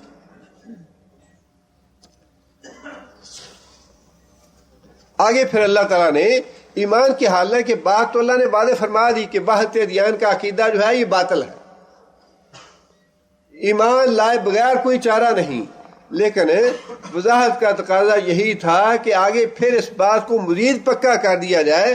اللہ نے مزید بات کو پکا کرنے کے لیے پھر اس کا جو مثبت پہلو تھا وہ بھی سامنے رکھ دیا، فرمایا کہ والذین آمنوا باللہ، وہ لوگ جو ایمان لائے اللہ پر، ورسلہ، اور اس کے سارے رسولوں پر، ولم یفرقوا بین احد منہم، اور اللہ کے رسولوں میں سے ایمان لانے کے معاملے میں کسی کے درمیان فرق نہیں کیا. اولئک یہ وہ لوگ ہیں سوف یؤتیہم اجورہم اللہ تعالیٰ ان قریب ان کو ان کا اجر اور ثواب دینے والے ہیں. جس کا مطلب یہ ہے اجر اور ثواب مشروط ہے نبی صلی اللہ علیہ وسلم کی رسالت کے ساتھ. قیامت کے دن اجر اور ثواب جو ہے مشروط ہے نبی صلی اللہ علیہ وسلم کے رسالت کے ساتھ. جو نبی صلی اللہ علیہ وسلم کے رسالت پہ ایمان نہیں لائے گا، خواہ اس کے اعمال کتنے ہی اچھے ہوں، خواہ اس کا اللہ پہ ایمان کتنا ہی پکا ہو، خواہ آخرت پہ ایمان اس کا کتنا ہی پکا کیوں نہ ہو، وہ پکا کافر ہے اور جہنم میں جانے والا ہے. آگے پھر اللہ تعالیٰ نے فضیلت کے اعتبار سے رسولوں میں فرق ہے. فضیلت کے اعتبار سے رسولوں میں فرق ہے، اور اس کا اللہ تعالیٰ نے بھی ارشاد فرما دیا تلک الرسل فضلنا بعضهم علی بعض کہ یہ رسولوں کی جماعت ہے اور ان میں سے ہم نے ایک کو دوسرے پہ فضیلت دی ہے. اور نبی صلی اللہ علیہ وسلم نے بھی واضح الفاظ میں کھلے طور پہ یہ بات ارشاد فرما دی انا سید الانبیاء انا خطیب الانبیاء، میں سردار ہوں سارے انبیاء کا، اور قیامت کے دن میں سارے سفارش کے لیے شفاعت کے لیے سارے انبیاء کا نمائندہ میں بنوں گا. میرے علاوہ کوئی دوسرا سفارش کی ہمت اور جرت نہیں کر پائے گا. انا خطیب الانبیاء انا سید الانبیاء. لہذا فضیلت کے اعتبار سے ان میں فرق ہے، اور وہ فضیلت کے اعتبار سے فرق کرنے میں کوئی حرج کی بات نہیں ہے، نہ اس میں کوئی گناہ کی بات ہے. لیکن ایمان لانے کے معاملے میں فرق نہیں ہے. آگے یہ بات ارشاد فرمائی یسألک اہل الکتاب ان تنزل علیہم کتابا من السماء. یسألک تجھ سے سوال کرتے ہیں اہل الکتاب، اہل کتاب یہودی اور عیسائی بہت ہی شرارتی اور بڑی خبیث قومیں ہیں. یہ قرآن مجید جو ہے اللہ تعالیٰ نے ویسے ابتدا جو ہے اللہ نے بڑے اچھے انداز سے فرمائی ہے. قرآن مجید کی اللہ تعالیٰ کا کلام ہے، عربی میں محاورہ ہے کلام الملوک ملوک الکلام. بادشاہوں کا جو کلام ہوتا ہے وہ کلاموں کا بادشاہ ہوتا ہے. اور اللہ سے بڑا بادشاہ کون ہے؟ اللہ سے کے کلام بھی بادشاہ ہے سارے کلاموں کا.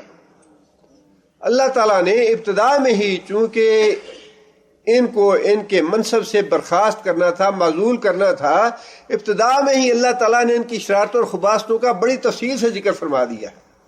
اور یہاں بھی چونکہ ان کے نفاق اور منافقت کی وجہ سے اور ان کی خباثتوں کی وجہ سے اللہ تعالیٰ نے نفاق کے احکام بتائے، لہٰذا یہاں بھی ایک دفعہ اختصار کے ساتھ اللہ تعالیٰ نے ان کی بہت سے جرائم گنوا دیے، بہت سی خباثتوں کا ذکر فرما دیا جو کہ اس سے پہلے ہم پڑھ چکے ہیں.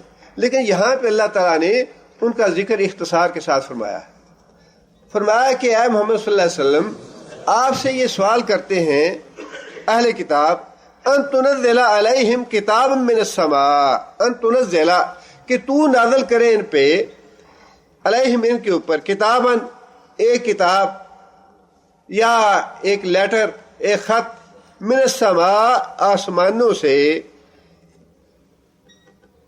مطالبہ یہ تھا نبی صلی اللہ علیہ وسلم سے اہل کتاب کا کہ آپ کہتے ہیں قرآن مجید وحی کے ذریعے نازل ہوا، مجھ پہ وحی نازل ہوتی ہے اور جبرائیل لے کے آتے ہیں. یہ ہم تو تجھ پہ ایمان تب لائیں گے اگر ہماری آنکھوں کے سامنے فرشتہ آسمانوں سے نازل ہو اور فرشتے کے ہاتھ میں ایک کتاب ہو، ایک خط ہو جس میں ہمارے جو بڑے بڑے سردار ہیں ان کے نام بھی لکھے ہوں، فلاں کے نام فلاں کے نام فلاں کے نام، اور اس کے نیچے یہ بات لکھی ہو کہ محمد صلی اللہ علیہ وسلم کو میں آپ کی طرف رسول بنا کے بھیج رہا ہوں. یہ تھا سوال اہل کتاب کا. اور یہ سوال جو ہے بذات خود جب انہیں پتا تھا کہ موسیٰ علیہ السلام پہ جبرائیل وحی لے کے آئے ہیں، کتاب نازل ہوئی موسیٰ علیہ السلام پہ، اس کے بعد عیسیٰ علیہ السلام اللہ کے نبی تھے، ان پہ جبرائیل وحی لے کے نازل ہوتے تھے، کتاب نازل ہوئی ان پہ، کیا ان کی کتابیں جو ہیں وہ تم جبرائیل کو دیکھ کے اس پہ ایمان لائے تھے؟ لیکن یہ مال خباثت تھی، ایک بہانہ تھا، ایک ضد تھی نبی صلی اللہ علیہ وسلم پہ ایمان نہ لانے کی، اور تمسخر اور استہزاء کا ایک طریقہ تھا کہ اگر یوں ہو جائے پھر تو ہم ایمان لے آئیں گے، اگر یوں نہیں ہوتا تو پھر ہم ایمان نہیں لائیں گے۔ اور قرآن مجید میں جا اس طرح کی باتیں، اس طرح کی حماقتیں اہل کتاب کی، اور اس طرح کی ان کا استہزاء اور مذاق رسول نبی صلی اللہ علیہ وسلم کے ساتھ، اس کا ذکر کیا گیا ہے۔ اللہ تعالیٰ نے فرمایا کہ اللہ تعالیٰ نے اس کا جواب کچھ نہیں دیا یہاں،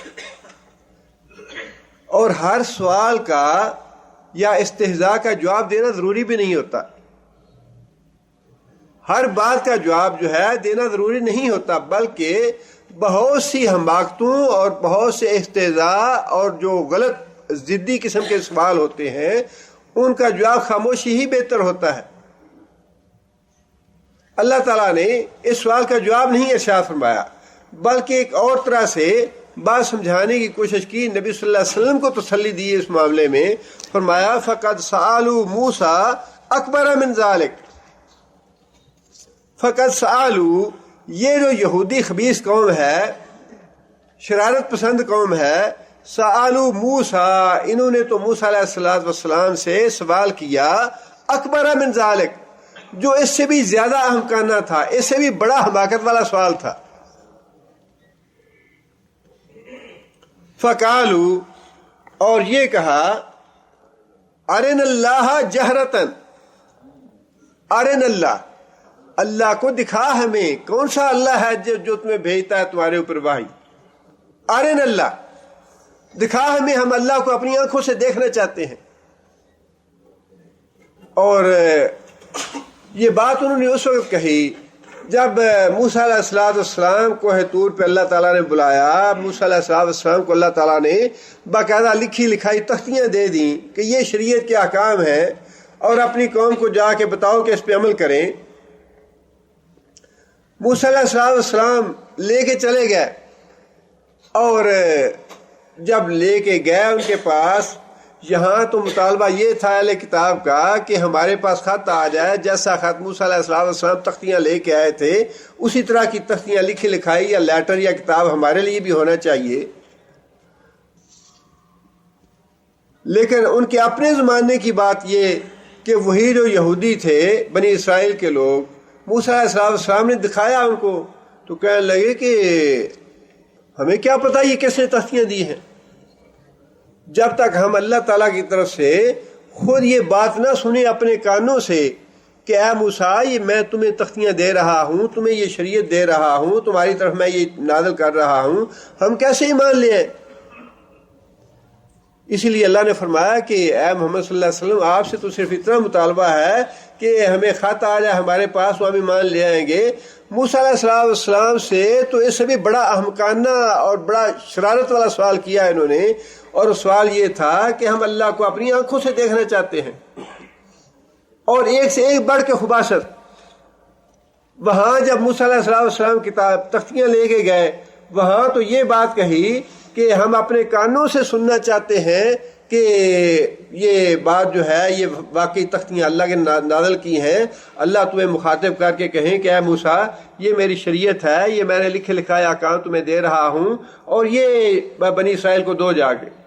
موسیٰ علیہ السلام نے کہا پیغمبر تو پھر پیغمبر ہوتا ہے، اور وہ چاہتا ہے کہ جہاں تک ہو سکے میری امت جہنم سے بچ جائے۔ اور موسیٰ علیہ السلام نے سے اللہ تعالیٰ نے کلام فرمائی براہ راست۔ موسیٰ علیہ السلام نے کہا کہ اچھا بھائی، اگر تمہاری یہ شرط ہے تو چلو میرے ساتھ کوہ طور پہ، وہاں جا کے میں تمہاری یہ شرط بھی پوری کر دیتا ہوں۔ 70 آدمیوں کو لے کے موسیٰ علیہ السلام وہاں کوہ طور پہ چلے گئے، اور وہاں جا کے اللہ تعالیٰ سے درخواست کی کہ یا اللہ، یہ قوم تو یہ مطالبہ کر رہی ہے، یہ شرط ہے ان کی۔ اللہ تعالیٰ ہم کلام ہوئے، موسیٰ علیہ السلام سے بات کی اللہ تعالیٰ نے، جس طرح پہلے بات اللہ تعالیٰ فرماتے رہے کلیم اللہ ہیں موسیٰ علیہ السلام، اور یہی فضیلت ہے ان کی باقی انبیاء کے مقابلے میں۔ جب بنی اسرائیل نے اپنے کانوں سے یہ بات سن لی کہ موسیٰ علیہ السلام کو اللہ تعالیٰ نے یہ حکم دیا، تو پھر اگلی خباثت پہ اتر آئے کہ اچھا ٹھیک ہے، یہ بات تو صحیح آواز آ رہی ہے، لیکن ہمیں کیا پتا کہ یہ اللہ کی آواز ہے یا کس کی آواز ہے؟ ہم تو اس وقت تک ایمان نہیں لائیں گے جب تک اللہ کو خود دیکھ نہ لیں اپنی آنکھوں سے۔ آپ اندازہ لگائیے کہ جب اللہ ہدایت کے دروازے بند کر دیتا ہے تو شیطان کیسے کیسے انسان کے دماغ میں گرے لگا دیتا ہے۔ بعض اوقات ہمارے بعض دوست جو ہیں بڑا پریشان ہو جاتے ہیں، جی بڑی حدیث سنائی، بڑا قرآن سنایا، بڑی ہدایت کی، بڑی نصیحت کی، بڑے دلائل دیے، مانتے ہی نہیں، بات ہی نہیں سنتے ہماری کہ یہ قرآن حدیث کی بات ہے۔ انسان کی اپنی حماقتوں کی وجہ سے، اپنی جہالتوں کی وجہ سے، انسان کی اپنی سرکشی کی وجہ سے، انسان کے اپنے تکبر اور اکڑ کی وجہ سے اللہ دروازے بند کر دیتے ہیں ہدایت کے، اور یہ ہدایت کے دروازے انسان خود اپنے لیے بند کرتا ہے۔ جب انسان اللہ اور اللہ کے رسول کے مقابلے میں اکڑتا ہے، ضد دکھاتا ہے، سرکش بن جاتا ہے، نافرمانی پہ اڑ جاتا ہے، تو پھر اللہ تعالیٰ اس کے لیے مستقل ہدایت کے دروازے بند کر دیتے ہیں۔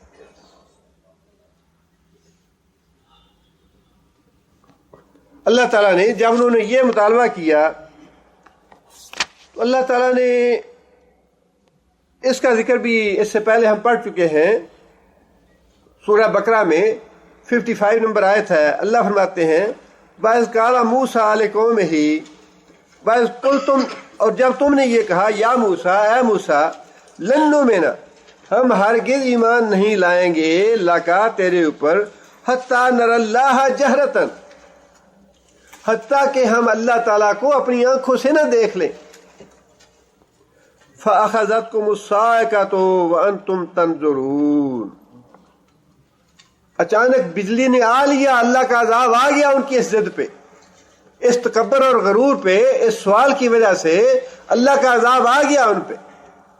اللہ فرماتے ہیں کہ بجلی کا ایسا کڑکا آیا ان کے اوپر، 70 کے 70 آدمی سارے کے سارے موسیٰ علیہ السلام کی آنکھوں کے سامنے مر گئے، موت آ گئی ان پہ۔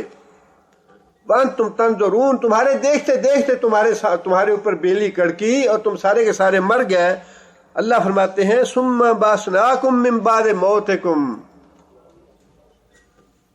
پھر موسیٰ علیہ السلام نے اللہ تعالیٰ سے دعا کی کہ یا اللہ، بیوقوفی اور حماقت کی ان لوگوں نے۔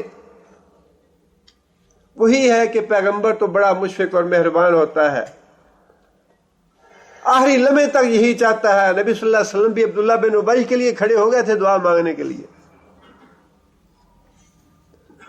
حضرت عمر نے دامن پکڑ لیا کہ یا رسول اللہ، اللہ نے منع فرمایا ہے آپ کو، دعا نہ کریں اس کے لیے، منافق تھا، یہ کافر تھا، لیکن نبی تو نبی ہوتا ہے۔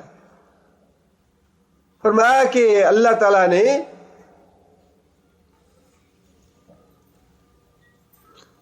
مجھے منع کیا تھا 70 مرتبہ دعا کرو گے تب بھی قبول نہیں کروں گا، لیکن میں اللہ سے 70 مرتبہ سے زیادہ دعا کرتا ہوں، شاید اللہ قبول کر لے۔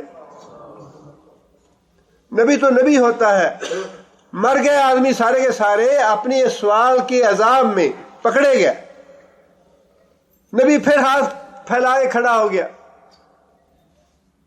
کہ یا اللہ، ہم میں سے بعض بیوقوفوں نے یہ حماقت کر دی ہے، یا اللہ کیا ان چند بیوقوفوں کی وجہ سے تو ساری قوم کو ہلاک کر دے گا؟ یا اللہ تو اپنا فضل فرما، یا اللہ تو اپنا رحم فرما، یا اللہ ان کو معاف فرما دے۔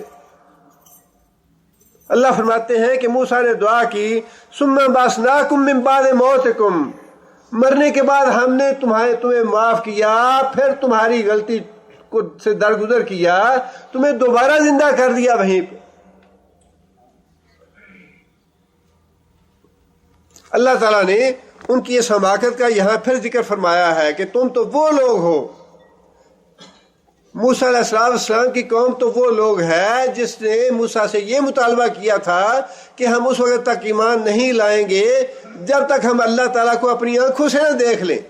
فرمایا کہ اے محمد صلی اللہ علیہ وسلم، آپ ان کی حماقتوں پہ اور ان کے اس طرح کے جو شرارتی سوال ہیں ان سے دل گرفتہ نہ ہوں، ان پہ افسوس نہ کریں۔ انہوں نے تو موسیٰ علیہ السلام کو بھی معاف نہیں کیا۔ فَأَخَذَتْهُمُ الصَّاعِقَةُ بِظُلْمِهِمْ، اللہ فرماتے ہیں کہ تمہارے اس ظلم کی وجہ سے، اس غلط سوال کی وجہ سے پکڑ آئی تم پہ، اور صاعقہ آ گئی تمہارے اوپر، بجلی کا کڑکا آیا تمہارے ظلم کی وجہ سے۔ اللہ تعالیٰ نے ان کے سوال کو ظلم قرار دیا ہے، انہوں نے اپنے آپ پہ ظلم کیا یہ سوال کر کے۔ وہی اکثر میں گزارش کرتا ہوں آپ سے کہ بہت سی باتیں ایسی ہیں جن کے بارے میں انسان کو خاموشی اختیار کرنی چاہیے اور سوال نہیں کرنے چاہیے۔ زیادہ سوال اور زیادہ کریز جو ہے وہ انسان کو بعض اوقات گمراہی پہ ڈالنے کے بعد انسان کے ایمان کے لیے خطرہ بن جاتی ہے۔ انسان کو اپنے ایمان کی فکر کرنی چاہیے، زیادہ دوسروں کی فکر نہیں کرنی چاہیے۔ اپنے انسان دین اور ایمان بچا کے رکھے۔ یہ ایسا فتنوں کا دور ہے کہ فتنے تو ویسے ہی اتنے زیادہ ہیں، انسان کے لیے آج اپنا دین اور ایمان بچانا مشکل ہو گیا ہے۔ آگے اللہ فرماتے ہیں ثم اتخذوا العجل من بعد ما جاءتهم البینات۔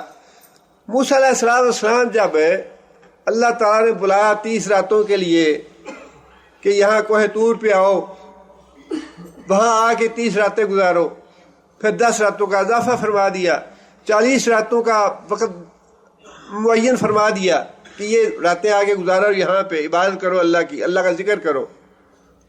بعد میں قوم نے کیا کیا کہ بچڑے کو اپنا معبود بنا لیا۔ سامری نے، وہ طویل واقعہ آگے آئے گا کہ سامری نے بچڑا بنایا سونے کا زیور لے کے اپنی قوم سے، اور اس میں ایسے سوراخ رکھے، ہوا جب گزرتی تھی تو اس سے آواز نکلتی تھی، تو قوم نے فوراً اس شرک کو قبول کر لیا۔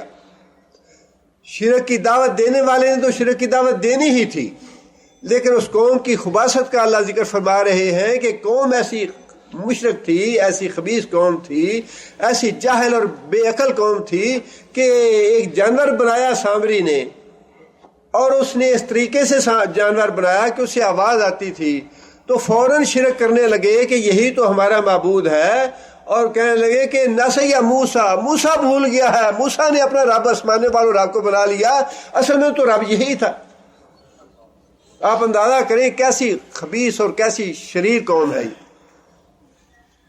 اللہ نے اس کا بھی اختصار کے ساتھ یہ ذکر فرمایا ہے ثم اتخذوا العجل من بعد ما جاءتهم البینات، کہ ان کے پاس واضح دلائل آ گئے تھے توحید کے۔ موسیٰ علیہ السلام نے توحید سمجھا دی تھی انہیں، واضح دلائل کے باوجود انہوں نے بچڑے کو اپنا معبود بنا لیا۔ اللہ فرماتے ہیں فعفونا عن ذلک، پہلی ان کی سرکشی بھی اللہ نے معاف کر دی، جو انہوں نے یہ کہا تھا کہ ہم اللہ کو اپنی آنکھوں سے دیکھنا چاہتے ہیں۔ اللہ تعالیٰ نے ان کو سزا بھی دی، سزا دینے کے بعد ان کو معاف فرما دیا، دوبارہ زندہ کر دیا ان کو۔ یہاں بھی اللہ فرماتے ہیں کہ انہوں نے شرک کیا، اور شرک کرنے کے بعد جب انہوں نے توبہ کی تو اللہ فرماتے ہیں کہ ہم نے ان کو معاف فرما دیا۔ وَآتَيْنَا مُوسَىٰ سُلْطَانًا مُبِينًا، اور ہم نے موسیٰ علیہ السلام کو کھلے دلائل دیے، جتنے بھی معجزات تھے وہ سارے دلائل تھے رسالت کے۔ وَرَفَعْنَا فَوْقَهُمُ الطُّورَ بِمِيثَاقِهِمْ، آگے اللہ فرماتے ہیں کہ جب ہم نے ان سے شریعت کے احکام کا مطالبہ منوانا چاہا تو وہ اتنی شریر قوم تھی، ایسی خبیث قوم تھی کہ موسیٰ علیہ السلام کی بات ماننے پہ تیار نہ ہوئی۔ پھر بالآخر اللہ تعالیٰ نے کوہ طور کو اٹھا کے اللہ تعالیٰ ان کے سروں پہ لے آئے، اور فرمایا کہ اگر اقرار نہیں کرو گے، عمل کا وعدہ نہیں کرو گے، تو کوہ طور کو تمہارے اوپر گرا کے تمہیں کچل دیا جائے گا، موت آئے گی تمہیں، پھر اللہ کی سزا میں پکڑے جاؤ گے، اللہ کا عذاب آئے گا۔ یہاں پہ بعض مفسرین نے یا بعض لوگوں نے اس کی تعویل کی ہے کوہ طور کو اٹھانے کی، لیکن الفاظ جو ہیں وہ بڑے واضح ہیں کہ ہم نے کوہ طور کو اٹھا کے ان کے سروں کے اوپر لے آئے، اور اس کا ذکر ایک جگہ پہ نہیں بلکہ 2-3 جگہ پہ آیا ہے قرآن مجید میں۔ جو سلف کا عقیدہ ہے یا جو سلف کا طریقہ یا منہج ہے وہ یہی ہے کہ جو قرآن مجید کے الفاظ ہیں جیسے آئے ہیں، احکام جیسے ہیں ان پہ ویسے ہی ایمان لایا جائے، اس کی تعویل نہ کی جائے۔ اس لیے ہم اس بات پہ ایمان لاتے ہیں کہ کوہ طور کو اٹھا کے اللہ تعالیٰ نے زمین سے ان کے سروں کے اوپر لے آیا اور ان سے وعدہ لیا اللہ نے۔ یہ محض ایک یعنی بینائی کی کیفیت نہیں تھی کہ انہیں محسوس ایسا ہوا کہ جیسا کوہ طور ہمارے اوپر آ گرے گا، ایسا نہیں تھا کہ جیسا ان کا صرف احساس میں تبدیلی پیدا ہوئی یا جیسے انہیں صرف محسوس ہوا یہ کہ کوہ طور ہمارے اوپر آ گیا ہے، محسوس نہیں ہوا بلکہ عملاً اللہ نے جو فرمایا ہے ویسا ہی ہم اس پہ ایمان لاتے ہیں کہ اللہ تعالیٰ کوہ طور کو اٹھا کے ان کے سروں کے اوپر لے آئے اور ان سے وعدہ لیا اس بات کا کہ جو میں نے احکام شریعت کے تمہیں دیے ہیں تم اس پہ عمل کرو گے۔ وَرَفَعْنَا فَوْقَهُمُ الطُّورَ، اور طور کو، پہاڑ کو ہم اٹھا کے ان کے اوپر لے آئے، بِمِيثَاقِهِمْ، ان سے عہد لینے کے لیے، پکا وعدہ لینے کے لیے۔ یہ بھی ایک ان کی خباثت کا مختصر سا اللہ نے ذکر فرما دیا کہ لیا تو تھا ہم نے وعدہ پکا ان سے، لیکن اس کے باوجود انہوں نے وعدہ خلافی کی اور اپنے عہد سے پھر گیا۔ آگے پھر ایک اور اللہ تعالیٰ نے ان کی خباثت کا ذکر فرمایا ہے، وَقُلْنَا لَهُمْ، اور ہم نے ان سے کہا، اُدْخُلُوا الْبَابَ سُجَّدًا، کہ شہر کے دروازے سے سجدہ ریز ہو کے گزرنا، سجدہ کرتے ہوئے گزرنا۔ بیت المقدس کا یہ واقعہ ہے اور اس کا ذکر بھی اس سے پہلے ہم پڑھ چکے ہیں۔ 58 نمبر آیت میں اللہ تعالیٰ نے یہ بات ارشاد فرمائی ہے، وَإِذْ قُلْنَا ادْخُلُوا هَٰذِهِ الْقَرْيَةَ، جب ہم نے ان سے کہا اس بستی میں داخل ہو جاؤ، بیت المقدس کی بستی میں، فَكُلُوا مِنْهَا حَيْثُ شِئْتُمْ، جہاں سے تم چاہو کھاؤ، رغداً، خوب پیٹ بھر کے، وَادْخُلُوا الْبَابَ سُجَّدًا، اور جب دروازے سے داخل ہو تو جھک کے گزرنا، سجدہ کر کے گزرنا۔ وَقُولُوا حِطَّةٌ، اور یہ لفظ ادا کرنا، حِطَّةٌ، یا اللہ ہمارے گناہ معاف فرما۔ حِطَّةٌ کا معنی ہے گناہوں کی معافی مانگنا۔ نغفر لکم خطایاکم، ہم تمہارے گناہ معاف کر دیں گے۔ وسنزید المحسنین، اور نیک لوگوں کو اور بھی زیادہ اجر و ثواب دیں گے۔ فبدل الذین ظلموا قولا غیر الذی قیل لهم فانزلنا علی الذین ظلموا رجزا من السماء بما كانوا یفسقون۔ اللہ فرماتے ہیں کہ ہم نے تو نے کہا تھا حطتن کہنا، جس کا معنی ہے کہ یا اللہ ہمارے گناہ معاف فرما، ہم تمہارے گناہ معاف فرما دیں گے، لیکن انہوں نے حطتن کو ہنتتن نون داخل کر کے اس میں کہا جس کا معنی ہے گندم۔ انہوں نے حطتن کے بجائے اس لفظ کو ہنتتن بنا لیا کہ یا اللہ ہمیں تو دنیا چاہیے، مال چاہیے، ہمیں تو گندم چاہیے، غلہ چاہیے ہمیں۔ یہ دنیا کا مال اور دولت جو ہے یہ تو ایسی آزمائش ہے انسان کے لیے کہ انسان کو مرتے دم تک اس کا پیچھا نہیں چھوڑتا۔ مرتے دم تک انسان، شیطان جو ہے وہ مال کی وجہ سے انسان کو ہلاک کرتا ہے۔ نبی صلی اللہ علیہ وسلم کے پاس ایک قافلہ آیا، نبی صلی اللہ علیہ وسلم نے انہیں یہ بات ارشاد فرمائی، خوشخبری قبول کرو۔ اب اللہ کے رسول کا کسی آدمی کو یہ کہہ دینا کہ خوشخبری قبول کرو، اس کو تو خوشی سے مر جانا چاہیے۔ اللہ کا رسول جسے کہے کہ تمہارے لیے خوشخبری ہے، اس ایک لفظ میں دنیا کی بھلائیاں بھی ہیں اور آخرت کی ساری بھلائیاں بھی ہیں، جس کو اللہ کا رسول یہ کہہ دے کہ تمہارے لیے خوشخبری ہے۔ لیکن وہ بھی کوئی ہمارے جیسے ہی دنیا دار لوگ ہوں گے، کہنے لگے کہ یا رسول اللہ آپ ویسے خالی خالی خوشخبری دے رہے ہیں، کوئی مال شال بھی دے ہمیں۔ کوئی مال بھی چاہیے ہمیں، کوئی پیسے شیسے، کوئی ریال ہے، کوئی ڈالر شالر، کوئی ساتھ خوشخبری بھی کی بات بھی تو ہو۔ نبی صلی اللہ علیہ وسلم کو بہت صدمہ پہنچا اس بات سے، نبی صلی اللہ علیہ وسلم رنجیدہ ہو گیا اس بات سے۔ اس کے بعد پھر حضرت مقداد بن اسود اور کچھ اور صحابہ تھے، وہ نبی صلی اللہ علیہ وسلم کی خدمت میں حاضر ہوئے تو نبی صلی اللہ علیہ وسلم نے فرمایا کہ میں نے انہیں خوشخبری دی تھی، انہوں نے قبول نہیں کی، میں تمہیں خوشخبری دیتا ہوں، تم قبول کرو۔ نے کہا یا رسول اللہ ہم آپ کی خوشخبری قبول کرتے۔ یہ دنیا کا مال جو ہے نا، یہ تو بڑی سخت آزمائش ہے۔ اللہ نے فرمایا کہ میں تمہارے گناہ معاف کروں گا، مجھ سے استغفار کرنا، حتتن کہنا، وہ بجائے اللہ سے گناہوں کی معافی کرنے کے دنیا کا مال، دنیا کی محبت، دنیا کے ڈالر، دنیا کا ریال اور غلہ اور مال و دولت، یا اللہ حتتن ہمیں تو مال چاہیے، مال چاہیے، مال دے ہمیں۔ اللہ نے فرمایا کہ ان ظالموں نے ہمارے کلمے کو دوسرے کلمے سے بدل دیا، جو بات ہم نے کہی تھی اس کو الٹ دیا انہوں نے۔ اللہ فرماتے ہیں کہ فَأَنزَلْنَا عَلَى الَّذِينَ ظَلَمُوا رِجْزًا مِّنَ السَّمَاءِ، ہم نے آسمانوں سے عذاب نازل کیا ان کے اوپر اس ظلم کی وجہ سے۔ اس کا بھی اللہ تعالیٰ نے یہاں ذکر فرمایا ہے، وَقُلْنَا لَهُمْ ادْخُلُوا الْبَابَ سُجَّدًا، اور ہم نے انہیں کہا تھا کہ سجدہ ریز ہو کے دروازے سے گزرنا، لیکن ان ظالموں نے سجدہ کرنے کے بجائے، اللہ سے گناہوں کی معافی مانگنے کے بجائے دنیا کا مال طلب کیا اللہ سے۔ آگے پھر ایک کلمے میں اللہ تعالیٰ ان کے جرائم کی فہرست گنوا رہے۔ وَقُلْنَا لَهُمْ لَا تَعْدُوا فِي السَّبْتِ، اور ہم نے انہیں یہ بھی کہا تھا کہ ہفتے کے دن کے معاملے میں قانون کو نہ توڑنا،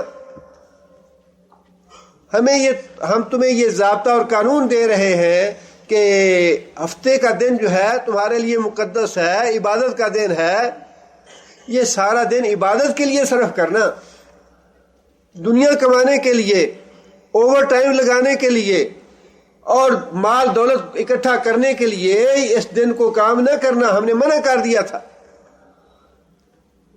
اللہ فرماتے ہیں کہ ہم نے پکا وعدہ لیا تھا اس بات کا بھی ان سے، لیکن انہوں نے اس معاملے میں بھی اپنے وعدے کی خلاف ورزی کی، اللہ کی نافرمانی کی، اور سبت کی جو پابندی تھی اس کو توڑ دیا، دنیا کے پیچھے لگے رہے۔ جس طرح یوم سبت ان کو دیا تھا یہودیوں کو، اسی طرح اللہ تعالیٰ نے عیسائیوں کو اتوار کا دن دیا، اور مسلمانوں کو اللہ تعالیٰ نے جمعے کا دن دیا ہے عبادت کے لیے۔ اور جمعے کا دن عبادت کے لیے دینے کے باوجود اللہ تعالیٰ نے یہ رخصت دے دی، یہ عنایت فرما دی، یہ فضل فرما دیا، فَإِذَا قُضِيَتِ الصَّلَاةُ فَانتَشِرُوا فِي الْأَرْضِ، کہ جمعے کی نماز پڑھنے کے بعد ٹھیک ہے اللہ کا فضل تلاش کرو، کاروبار کرو، اجازت ہے تمہیں اس کی، جس کا مطلب یہ ہے کہ جمعے کی نماز سے پہلے کا جو وقت ہے وہ کس کے لیے ہے؟ جی، سونے کے لیے۔ اللہ تعالیٰ معاف کرے ہمیں بھی، یہودیوں سے پیچھے ہم بھی نہیں ہیں۔ جتنا وقت اللہ نے عبادت کے لیے رکھا ہے نا ہمارا، وہ وقت تو ہمارا ہے سونے کا۔ جاگ آتی ہے ہمیں 11 بجے 12 بجے جب جمعے کا اینڈ ٹائم ہو جاتا ہے، اور جب خطیب کھڑا ہوتا ہے نماز کے لیے تو بھاگتے بھاگتے 2 رکعتیں اور کبھی 1 رکعت لے کے جمعہ پڑھتے ہیں، اور اس کے بعد تو پھر ویسے ہی اللہ نے چھٹی دی ہے کہ دنیا کا کما لو۔ اس کے بعد کا وقت جو ہے وہ تو عبادت کے لیے تو اللہ نے خود چھٹی دے دی، اس کے لیے تو پابندی ہے نہیں ہمارے اوپر۔ جس وقت کی پابندی تھی کہ یہ وقت تم عبادت کے لیے گزارو، نماز جب پڑھ لو تو پھر تمہیں اجازت ہے دنیا کما لو، وہ وقت جو ہے جی سارے ہفتے میں ایک ہی تو دن ہوتا ہے سونے کے لیے۔ اور کتنے لوگ جو ہیں وہ اس غفلت میں مبتلا ہے، اس کاہلی میں مبتلا ہے، اور اس دھوکے میں مبتلا ہے کہ جمعے کا دن جو ہے یہ تو چھٹی کا دن ہے، اور جمعے سے پہلے کا جو وقت ہے یہ تو آرام کرنے کا وقت ہے، یہ تو خوب نیند جی بھر کے سونے کا ہے۔ وہی بات ہے علامہ اقبال والی، ہم سے کب پیار ہے نیند تمہیں پیاری ہے، اللہ سے کس کو پیار ہے یا اللہ قرآن کو کس سے پیار ہے۔ ہفتے میں ایک دن جو ہے اس کا مطلب یہ نہیں کہ باقی دنوں میں عبادت ممنوع ہے، باقی دن بھی عبادت کے لیے ہیں، لیکن یہ جمعے کا دن جو ہے یہ سید الایام ہے۔ نبی صلی اللہ علیہ وسلم نے خود فرمایا سید الایام، اور اس کی جو ایام کی سرداری ہے وہ کس وجہ سے ہے؟ عید الاضحیٰ سے افضل ہے، عید الفطر سے افضل ہے۔ جمعے کے دن ہی قیامت آئے گی، جمعے کے دن کی بڑی فضیلت ہے، اور یہ اس کی ساری فضیلتیں اس وجہ سے ہیں کہ اس کو اللہ تعالیٰ نے مسلمانوں کی عبادت کے لیے مقرر فرمایا ہے۔ جس طرح یوم سبت یہودیوں کے لیے اور یوم الاحد عیسائیوں کے لیے اللہ تعالیٰ نے مقرر فرمایا تھا، یوم الجمعہ جو ہے یہ اللہ تعالیٰ نے عبادت کے لیے مقرر فرمایا ہے مسلمانوں کو۔ لیکن وہی جو عبادت کا وقت ہے وہ ہم گہری نیند سوتے ہیں، اپنی نیند پورے ہفتے کی پوری کرتے ہیں۔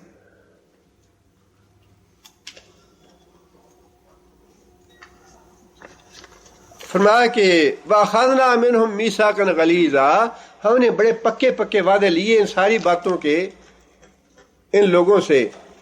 آگے پھر اللہ تعالیٰ نے حضرت عیسیٰ علیہ السلام کے حوالے سے بعض باتیں ارشاد فرمائی ہیں، لیکن ابھی موضوع جو ہے وہ وہی اہل کتاب کے جرائم، اہل کتاب کی گستاخیاں، اہل کتاب کا دین کے ساتھ اور نبی صلی اللہ علیہ وسلم کے ساتھ استہزاء اور مذاق، اسی کا ذکر جو ہے وہ آگے چل رہا ہے۔ انشاءاللہ اگلے درس سے اس کا بیان ہوگا۔ سبحان ربک رب العزۃ عما یصفون والحمد للہ رب العالمین۔ یہ بعض سوال تو پچھلے جمعے کے ہیں۔ ایک بھائی نے دعا کے لیے درخواست کی ہے کہ میں گناہوں سے بچنے کے لیے نیک اور اچھا راستہ اپنانا چاہتا ہوں، اللہ تعالیٰ ان کی نیک نیت اور نیک ارادہ پورا فرمائے۔ اور یہ یقینی بات ہے کہ اللہ تعالیٰ تو خود نیکی پسند کرتے ہیں، اور یہ پسند فرماتے ہیں کہ لوگ نیکی کے راستے پہ چلیں، اور صرف یہی پسند نہیں فرماتے کہ لوگ خود نیکی کے راستے پہ چلیں، بلکہ یہ بھی پسند فرماتے ہیں کہ امر بالمعروف بھی کریں، دوسروں کو نیکی کا حکم بھی دیں، خود بھی نیک بنیں، نیکی کا راستہ اختیار کریں، اور اللہ یہ بھی چاہتے ہیں کہ دوسروں کو بھی نیکی کا حکم دیا جائے۔ یہ سورہ فاتحہ کے بارے میں پہلے بھی کئی دفعہ وضاحت کی ہے، لیکن بعض شاید دوست نئے آتے ہیں جو مسئلہ پوچھتے ہیں۔ سورہ فاتحہ کے بارے میں اختلاف ہے ائمہ کرام کا، اور اس میں ایک بات تو یہ ذہن میں رکھیے کہ کسی بھی امام کا اس بارے میں اختلاف نہیں ہے کہ سورہ فاتحہ پڑھنی واجب ہے یا نہیں۔ سب کے نزدیک سورہ فاتحہ پڑھنی واجب ہے۔ سورہ فاتحہ پڑھنی جو ہے سارے ائمہ کے نزدیک واجب ہے۔ یہ کوئی بھی نہیں کہتا کہ سورہ فاتحہ جو ہے اس کے بغیر نماز ہو جائے، یہ کسی کا بھی موقف نہیں ہے۔ اصل سوال یہ ہے کہ کیا امام کی پڑھی ہوئی سورہ فاتحہ مقتدی کو کفایت کرتی ہے یا نہیں کرتی؟ اصل سوال یہ ہے۔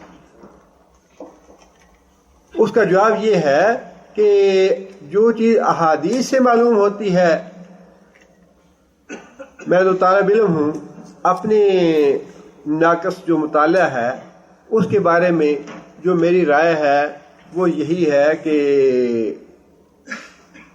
امام کے پیچھے ہر رکعت میں سورہ فاتحہ پڑھنی چاہیے، لیکن بعض ائمہ کے نزدیک امام کی سورہ فاتحہ پڑھی ہوئی مقتدی کو کفایت کرتی ہے۔ اس بارے میں میری ناقص رائے یہ ہے کہ شاید شیخ البانی کا یا ان علماء کا نقطہ نظر جو ہے وہ ایک درمیانی سا راستہ ہے، اور اس میں اپیل بھی لگتی ہے، دل کو بات اپیل کرتی ہے۔ وہ نقطہ نظر یہ ہے کہ جس نماز میں امام اونچی آواز سے سورہ فاتحہ پڑھ لے اس رکعت میں مقتدی کو کفایت کرتی ہے، لیکن جس رکعت میں امام سری سورہ فاتحہ پڑھے اس رکعت میں مقتدی کو پڑھ لینی چاہیے۔ یہ ایک درمیانی سا موقف ہے، لیکن موقف وہ بھی ہے کہ ہر رکعت میں خواہ سری ہو یا جاری سورہ فاتحہ پڑھنی چاہیے، اور الحمدللہ میرا اپنا عمل اسی پہ ہے۔ لیکن ایک درمیانی جو موقف ہے وہ یہ ہے، اور وہ بھی دل کو اپیل کرتا ہے کہ امام کی اگر سن لی جائے سورہ فاتحہ تو انشاءاللہ ممکن ہے کہ وہ بھی کفایت کرے، لیکن سری کے معاملے میں طبیعت مطمئن نہیں ہوتی کہ امام کی جو سری سورہ فاتحہ ہے وہ بھی کفایت کرے گی، اس لیے کہ اگر سری سورہ فاتحہ کفایت کرے مقتدی کو تو پھر باقی جو تسبیحات ہیں وہ بھی کفایت کرنی چاہیے. سری تو سبحان رکوع میں بھی تسبیحات ہیں، سجدے میں بھی تسبیحات ہیں، تشہد میں بھی آیات یا تسبیحات ہیں یا احادیث ہیں، وہ بھی کفایت کرنی چاہیے.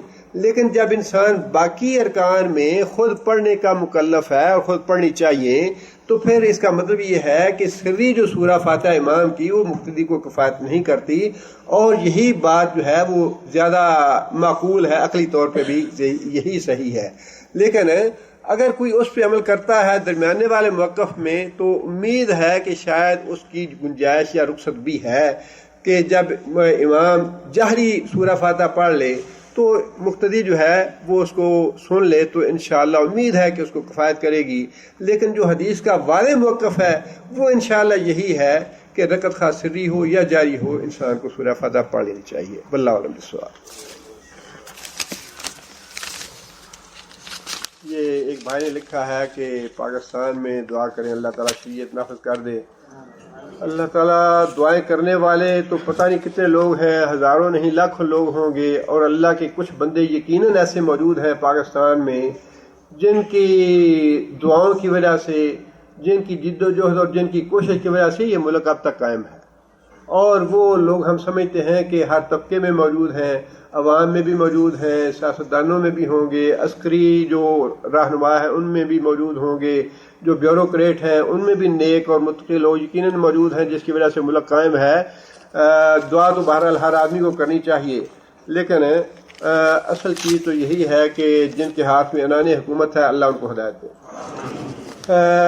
ایک بھائی ہیں، انہوں نے لکھا ہے کہ ان کی اہلیہ زیر علاج ہے، اللہ شفا علا اور کاملہ عطا فرمائے. ویلنٹائن ڈے اگر ہم مسلمان اس میں شرکت کرتے ہیں تو اس کا عذاب ہوگا.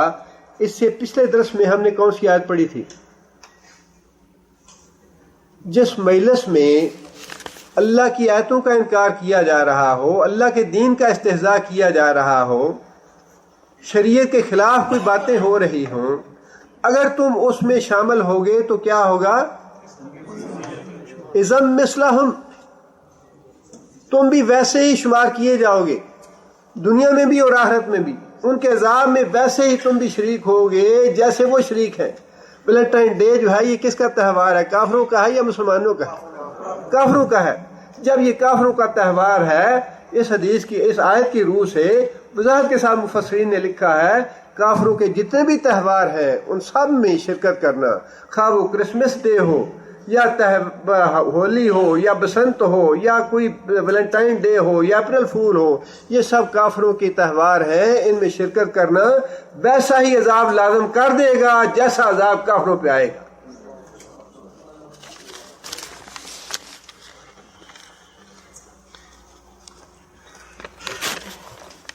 نماز میں خشوع جو ہے یہ کیسا ہے؟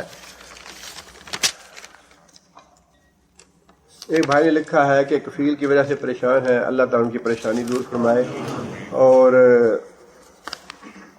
کیا انسان بنی آدم اللہ تعالیٰ کا خلیفہ ہے؟ اس کا کیا مطلب ہے؟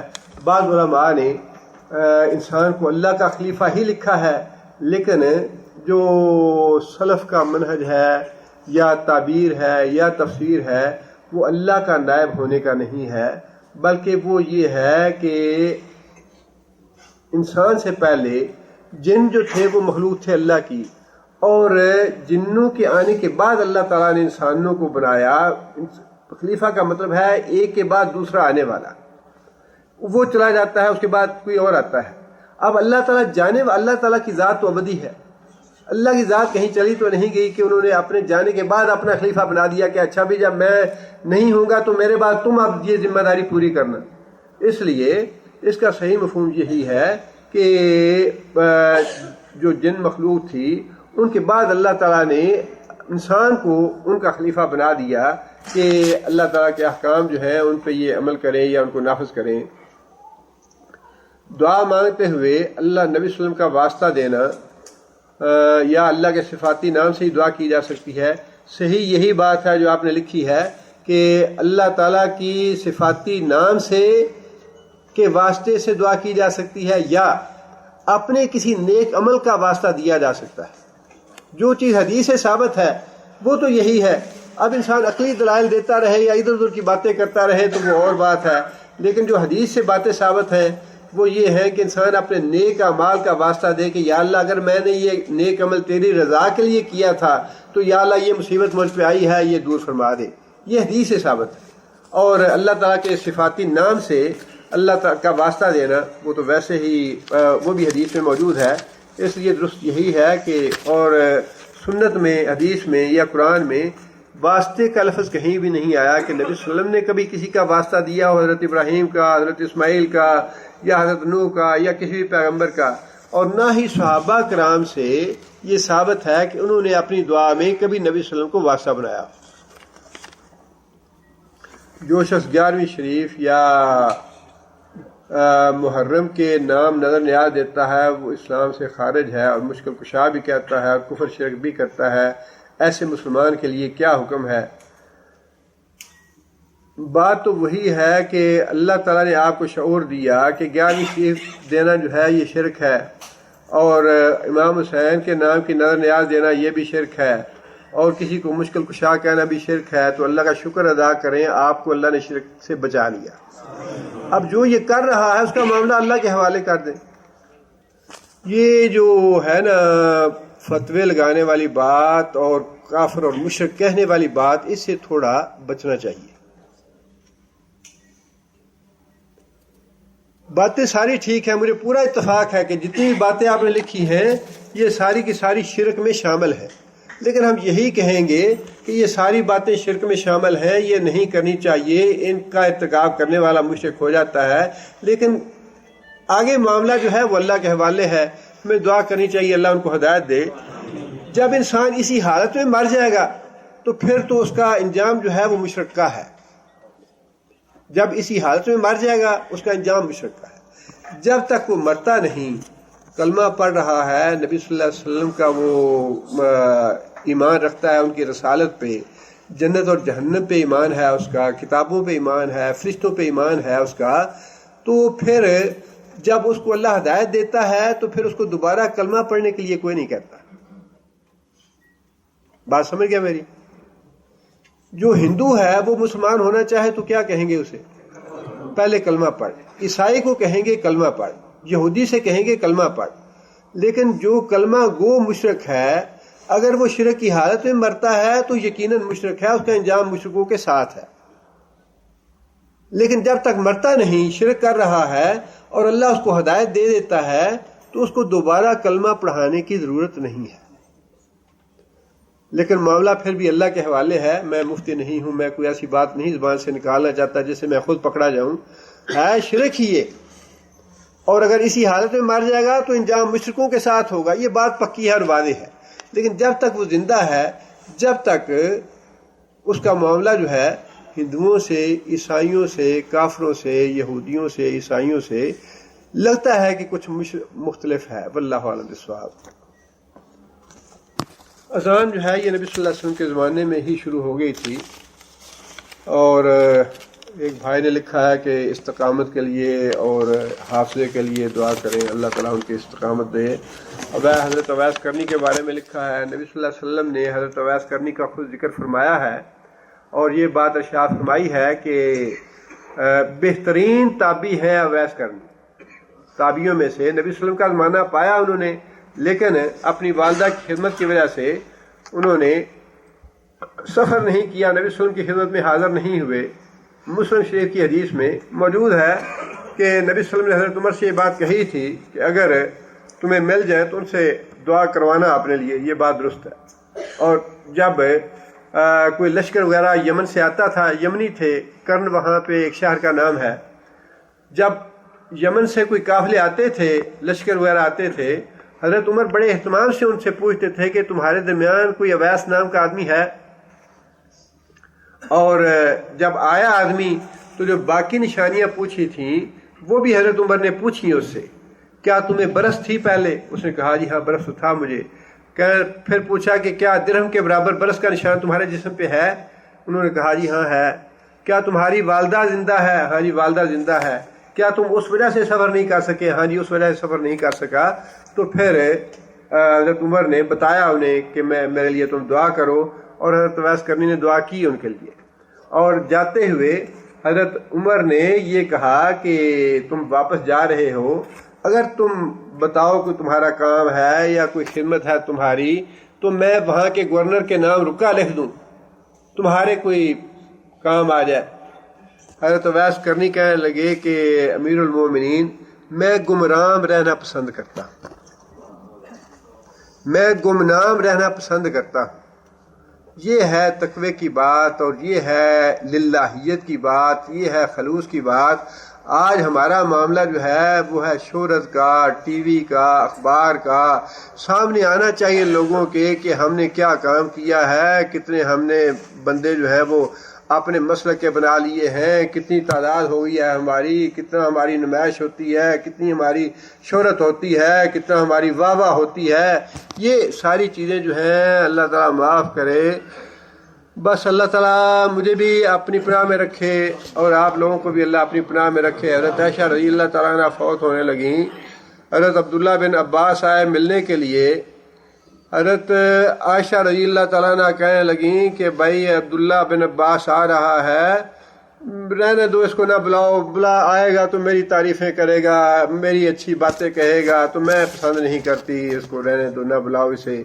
لوگوں نے کہا کہ اماں جان یہ تو نبی صلی اللہ علیہ وسلم کے چچا کا بیٹا ہے اور بڑا قربت کا رشتہ ہے، آپ اس کو اجازت دے دیں آنے کے لیے.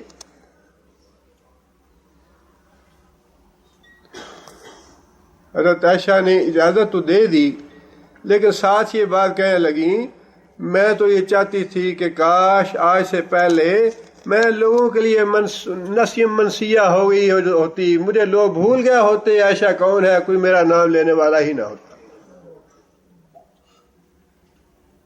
یہ ہے عاجزی اور انکسار اللہ کے حضور. جب انسان موت کے دروازے پہ پہنچتا ہے تب انسان کو احساس ہوگا کہ یہ جو نمائش ہے، جو شہرت ہے، اکڑ ہے، تکبر ہے، یہ کہاں لے جاتا ہے ہمیں.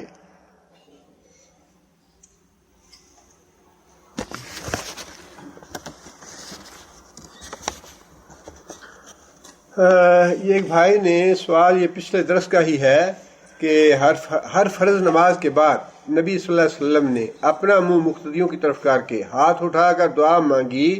حضرت عامر رضی اللہ تعالیٰ عنہ کی حدیث میں نے فجر کی نماز نبی صلی اللہ علیہ وسلم کے ساتھ پڑھی اور آپ نے مقتدیوں کی طرف اپنا منہ کیا، دعا کے لیے ہاتھ اٹھائے. یہاں ایسا نہیں کرتے. دو متضاد باتیں میرے بھائی نے لکھی ہیں. شروع میں یہ لکھا ہے ہر نماز کے بعد نبی صلی اللہ علیہ وسلم ایسا کرتے تھے. آگے جا کے جہاں حدیث نقل کی ہے وہاں یہ لکھا ہے کہ فجر کی نماز کے بعد نبی صلی اللہ علیہ وسلم نے ایسا کیا. بات یہ ہے کہ یہ بھی جو فجر کی نماز کا واقعہ آپ نے لکھا ہے، میں اس کے بارے میں تحقیق نہیں ہے میری، میں نہ اس کی تائید کرتا ہوں نہ اس کی تردید کرتا ہوں. لیکن اس بات کی میں ضرور تردید کروں گا جو بات پہلے آپ نے لکھی ہے کہ نبی صلی اللہ علیہ وسلم ہر فرض کے نماز کے بعد ایسا کرتے تھے. یہ بات ثابت نہیں ہے، اور اگر ثابت ہے یا کسی بھائی کے علم میں ہے تو وہ ضرور بتائے تاکہ ایک سنت پہ عمل ہو سکے. سنت یہی ہے کہ نماز جو ہے سلام پھیرنے کے بعد مکمل ہو جاتی ہے، اس کے بعد دعا مانگنا مسنون ہے. جس کے پاس وقت ہے، اجر و ثواب چاہتا ہے، بیٹھے ذکر اذکار کرے. لیکن باقاعدہ امام کا ہاتھ اٹھانا اور اس کے بعد سارے مقتدیوں کا کے ساتھ hاتھ اٹھانا اور ہر نماز کے بعد اس کا اہتمام کرنا، یہ سنت سے ثابت نہیں ہے. انشاءاللہ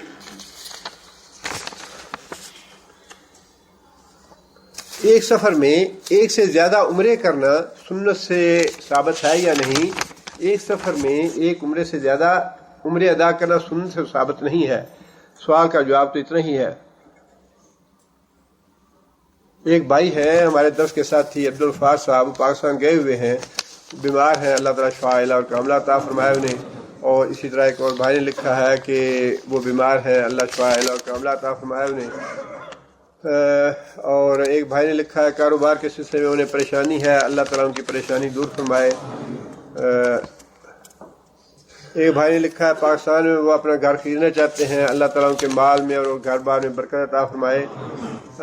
اور اسی طرح ایک بھائی نے لکھا ہے کہ میرا بھائی حکومتی تحویل میں ہے، یہ اللہ تعالیٰ معاف کرے اور اللہ ہدایت دے حکومتوں کو بھی اور اللہ تعالیٰ ان کی پریشانی دور فرمائے اور اللہ تعالیٰ ان کے لیے سہولت اور آسانی پیدا فرمائے۔ عورت کو مونچھ یا داڑھی نکل آئے، کیا وہ دوائی استعمال کر سکتی ہے؟ اگر فی الواقعی ایسا ہو کہ جس طرح مردوں کی داڑھی اور مونچھ ہے اگر کسی عورت کو نکل آتی ہے تو علماء نے لکھا ہے کہ یہ عورت کے لیے عیب ہے، یہ بال دور کرنے کے لیے اگر کوئی چیز ایسی استعمال کرتی ہے تو انشاءاللہ اس پہ گناہ نہیں ہے۔ لیکن خوبصورتی کے لیے جو بال ہیں آنکھوں کے اوپر یا اور کچھ چہرے پہ بال آ جائے تو خوبصورتی کے لیے ان کو ہٹانا وہ درست نہیں ہے، اس کا گناہ ہے۔ لیکن ایسی چیز جو جس طرح بھائی نے ذکر کیا ہے انشاءاللہ اس پہ حرج نہیں ہے۔ مرد اپنی چھاتی کے بال اگر زیادہ ہو تو اتار سکتا ہے کہ نہیں؟ امید ہے انشاءاللہ اس میں کوئی حرج کی بات نہیں ہے۔ اور اسی طرح آنکھ کے اوپر بھویں اتار سکتا ہے یا نہیں؟ ویسے حکم تو یہی ہے نہ اتارا جائے، لیکن اگر اتنی زیادہ آ جائیں کہ آنکھوں کے اوپر رکاوٹ بنے دیکھنے میں یا کوئی ایسا اسباب ہو تو پھر انشاءاللہ امید یہ ہے کہ ایسا کرنے میں حرج نہیں، لیکن بلا اسباب یا بلا عذر ایسا نہیں کرنا چاہیے۔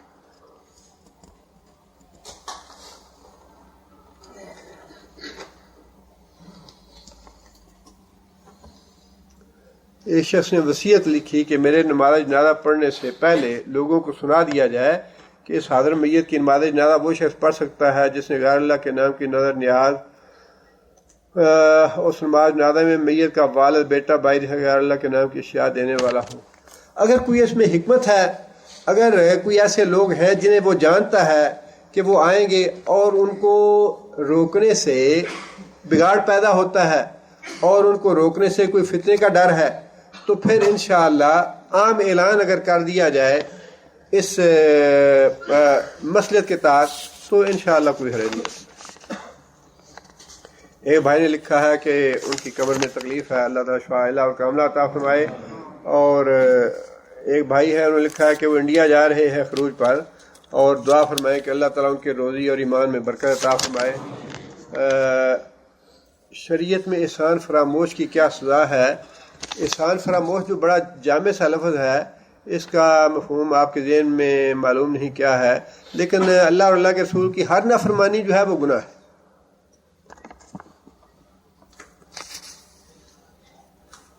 یہ ایک بھائی نے لکھا ہے کہ وہ کمپنی سے معاملہ ختم کر کے پاکستان جانا چاہتے ہیں، کمپنی کی طرف سے کوئی انہیں مشکلات ہیں، اللہ تعالیٰ ان کی مشکلات آسان فرمائے۔